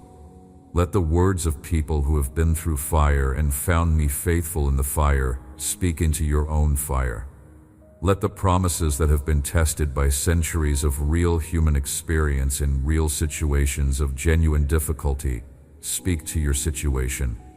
You are not the first person to need unbreakable faith in the middle of a difficult season. The record of those who went before you is full of testimony, and that testimony is available to you every time you open the pages that hold it. Now let me speak about something that often functions as the strongest challenge to sustained faith. Something that operates not as a dramatic frontal assault, but as a slow, steady, almost imperceptible thinning. The challenge of the ordinary. Not the crisis, not the catastrophe, not the dramatic trial that galvanizes all your spiritual resources and produces the focused intensity of someone who knows they are being tested. The challenge of the long, unglamorous ordinary, where nothing dramatic is happening, and yet the slow erosion of attentiveness gradually distances you from the source of everything that makes the faith vital. Many people have survived the great crisis of faith only to find years later that their faith has become thin in a way they cannot easily diagnose. The crisis did not break it. The ordinariness did. The long stretch of seasons in which everything was fine, not great, not terrible, just ordinary, gradually reduced the urgency of maintaining deep contact with me. Prayer became shorter. The word became less central. The community was attended less regularly. The reflex of turning to me in difficulty was replaced, slowly and without drama, by the reflex of turning to other things that provided more immediate relief. And one day, when a test did come, the person found that the roots were shallower than they had realized, and the tree that had seemed so solid moved more than they expected. This specific erosion deserves to be addressed directly, not as an accusation, but as a warning born of love. The ordinary is where the greatest building happens, and it is also where the greatest erosion happens. The same daily choices that, over time, build an unbreakable faith can be reversed. The same daily choices unmade, the same return to my presence repeatedly postponed, and the same architecture of trust can slowly thin. Not collapse, not shatter, just thin. And the thinning is so gradual that it can go unnoticed until the test comes.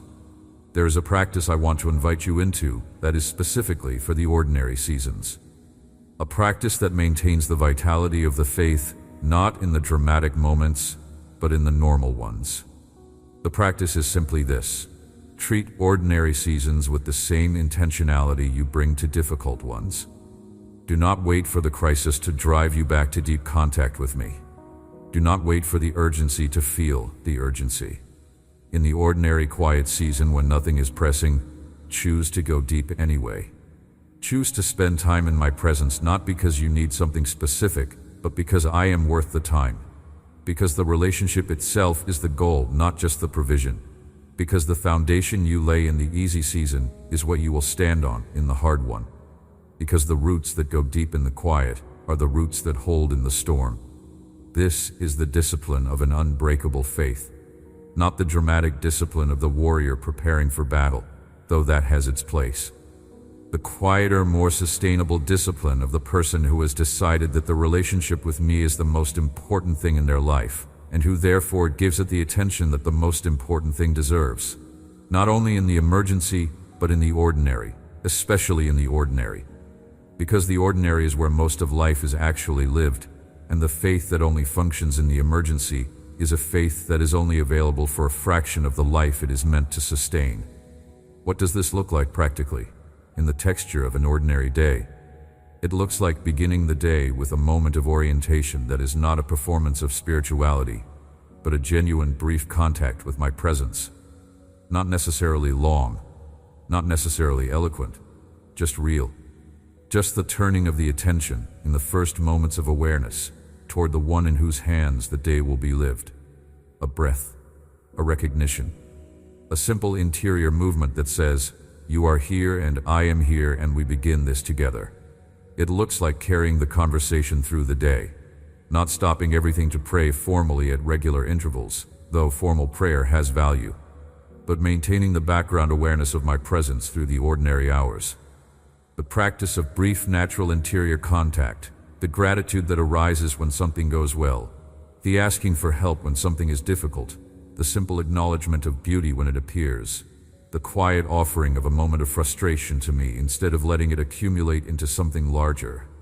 These brief contacts, woven through the fabric of an ordinary day, keep the thread of connection alive and maintain the vitality of the faith in a way that the once-a-week intense encounter cannot fully sustain.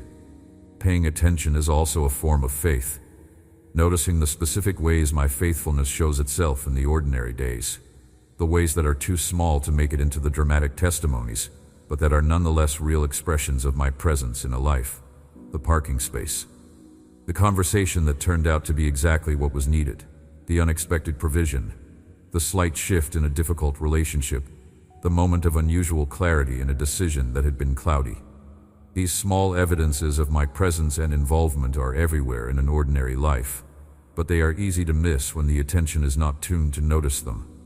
Developing the habit of noticing trains the faith in the ordinary, the same way that counting blessings in the crisis trains the faith under pressure.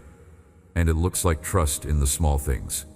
Because the person who trusts me in the large things, but manages the small things independently, has not yet fully integrated the faith into the whole of life. The most complete expression of trust is the life in which every dimension, the significant and the trivial, the dramatic and the ordinary, the things that feel weighty and the things that feel too small to bring to me, is lived in ongoing conversation with the one who is interested in it all.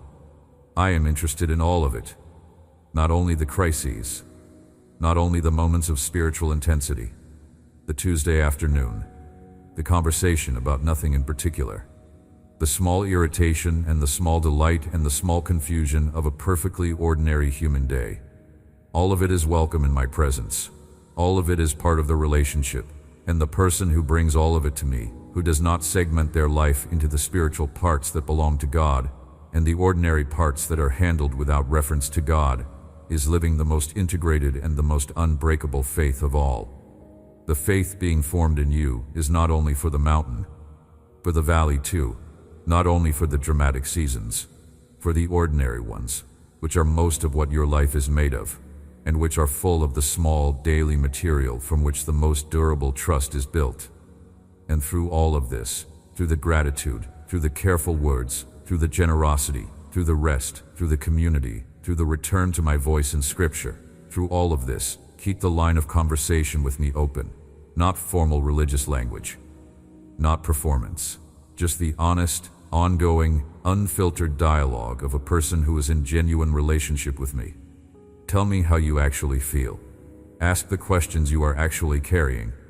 Bring the doubt directly into my presence rather than trying to resolve it before you approach me, as though I would not accept you unless you arrived with your faith already in perfect condition. I accept you as you are. I receive you where you are. I am not waiting for you to get your spiritual act together before I will talk to you. The conversation is available right now, exactly as you are, with everything you bring, including the parts of what you are carrying that you are not proud of. Come, just come, as you are. And in the coming, find that you are met by a presence that receives you completely and holds you completely and loves you in a way that does not require you to be more than you currently are before it will extend itself toward you. This is the practical life of an unbreakable faith, not dramatic, not spectacular, not a performance, just the daily, ordinary, persistent practice of turning toward the God who is always turned toward you. Now let me speak something over you, not a sentiment, not as religious formula, as declaration, as something I am speaking from my throne, from the place of all authority, into the specific reality of your specific life. I declare that the faith I have placed in you will not be destroyed by the storms that come against you. I declare that every attack designed to uproot your trust will be met by roots that go deeper than the attack can reach. I declare that the foundation I am building in your life will outlast every difficulty that has been piled on top of it, will be standing and solid long after every temporary trouble has passed away. I declare that the small acts of trust you offer me, the prayers that feel insufficient, the worship offered through tears, the choice to hold on one more time, I receive every one of them as the most precious offerings on the earth, and I honor every one with my faithful response. I declare over the doubt, it does not define you. I declare over the weight, it is not abandonment. I declare over the difficulty, it is not punishment. I declare over every question, they are heard and held, and I am answering them in ways that are deeper and more thorough than you can yet see. I declare over your history, it has not been a series of accidents and meaningless suffering. It has been a guided and purposeful process in the hands of a God who does not waste pain. And I declare over your future, it is not at the mercy of chance or the hostility of your circumstances or the power of any force that is arrayed against you. Your future is in my hands. My hands do not lose what they hold. My hands do not release what they have claimed. My hands do not tire and let go of what they have committed to carry. You are carried. You are held. You are loved with a love that has no bottom and no ceiling, no beginning and no end, no condition and no limit. The love in which your faith is rooted is not small. It is not fragile. It is not uncertain. It is the most powerful force in all of existence, and it is completely, entirely, specifically, personally directed at you. This is what you are trusting in. This is what your faith is planted in. This is the rock beneath every step you take, and the ground beneath every building I am constructing in your life. And nothing, no trial, no disappointment, no doubt, no long season of waiting, no attack against your peace or your confidence or your sense of being loved, nothing can remove you from this. Nothing can separate you from what I am. Nothing can undo what I have committed to for you.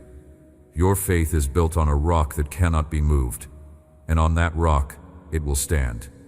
One last thing I want to leave with you, not as a conclusion, but as a companion for the road ahead. Every person who has ever lived a life of genuine faith has had a moment at some point along the journey when they were forced to answer a question that could not be evaded and could not be answered theoretically. The question was this: is what I believe actually true? And is the one I am trusting actually trustworthy when it costs me something real to keep trusting? This is the question that every comfortable faith must eventually face, and the answer cannot be worked out in advance. It can only be lived. The answer is formed in the living of it, in the choosing of trust when the cost is real and the alternative is genuine. And every person who has chosen trust at that moment, who has said yes at the moment when yes was genuinely difficult, has found that the answer is confirmed in the choosing. Not always immediately, not always with a dramatic sign, but in the long arc of the living, in the way the character deepens, in the way the compassion grows, in the way that peace eventually comes even through the storm. The question is answered. The trust was warranted. The one trusted was trustworthy. The answer is yes. You are in the process of forming that answer right now. Every choice you make to trust through the difficulty, every small act of faith in the middle of the uncertainty, every prayer offered when the return is not yet visible, all of it is part of the living that forms the answer. And the answer you are forming is going to be one of the most important things about your life. Not the circumstances, not the outcomes, not the visible results, the faith, the trust, the confirmed knowledge built from the raw material of a real life, lived in genuine relationship with a real and faithful God. Every stone of this season is contributing to something magnificent. All of it is worth it. I promise you, every hard moment is worth it. Stand, my steadfast one. Stand in the knowledge of what I am building. Stand in the confidence of who I am. Stand with the roots growing deep and the foundation holding firm and the building rising one stone at a time, one season at a time, one act of trust at a time, toward the fullness of everything I designed for your life before the beginning of time. Stand with the questions still in your hands and the tears still on your face and the waiting still stretching before you, and know that you are not alone in it, and know that the one who is with you has already seen the end of this story, and the end is good. The end is more than good. It is the fullness of everything I planned for you before a single day of your life had yet been lived. Your faith has not failed you, not once. Your faith has been carrying you all along. And now, as I speak these words into the deepest places of your heart, your faith is being strengthened beyond what it was when you first began to read. Not because of what you have done, but because of who I am and what I am doing in you. The foundation is being reinforced. The roots are going deeper. The building is rising. And nothing can stop what I have started. Amen. If this message touched your heart, share it with someone who needs to hear these words today. Type Amen in the comments to receive this blessing and to stand with everyone else who is trusting through difficulty right now. If your faith has felt fragile and you needed these words, leave a comment below and let the community know that you are holding on. You are not alone in this. There are thousands of people listening right now who are trusting through difficulty just like you, and your honest testimony encourages every one of them.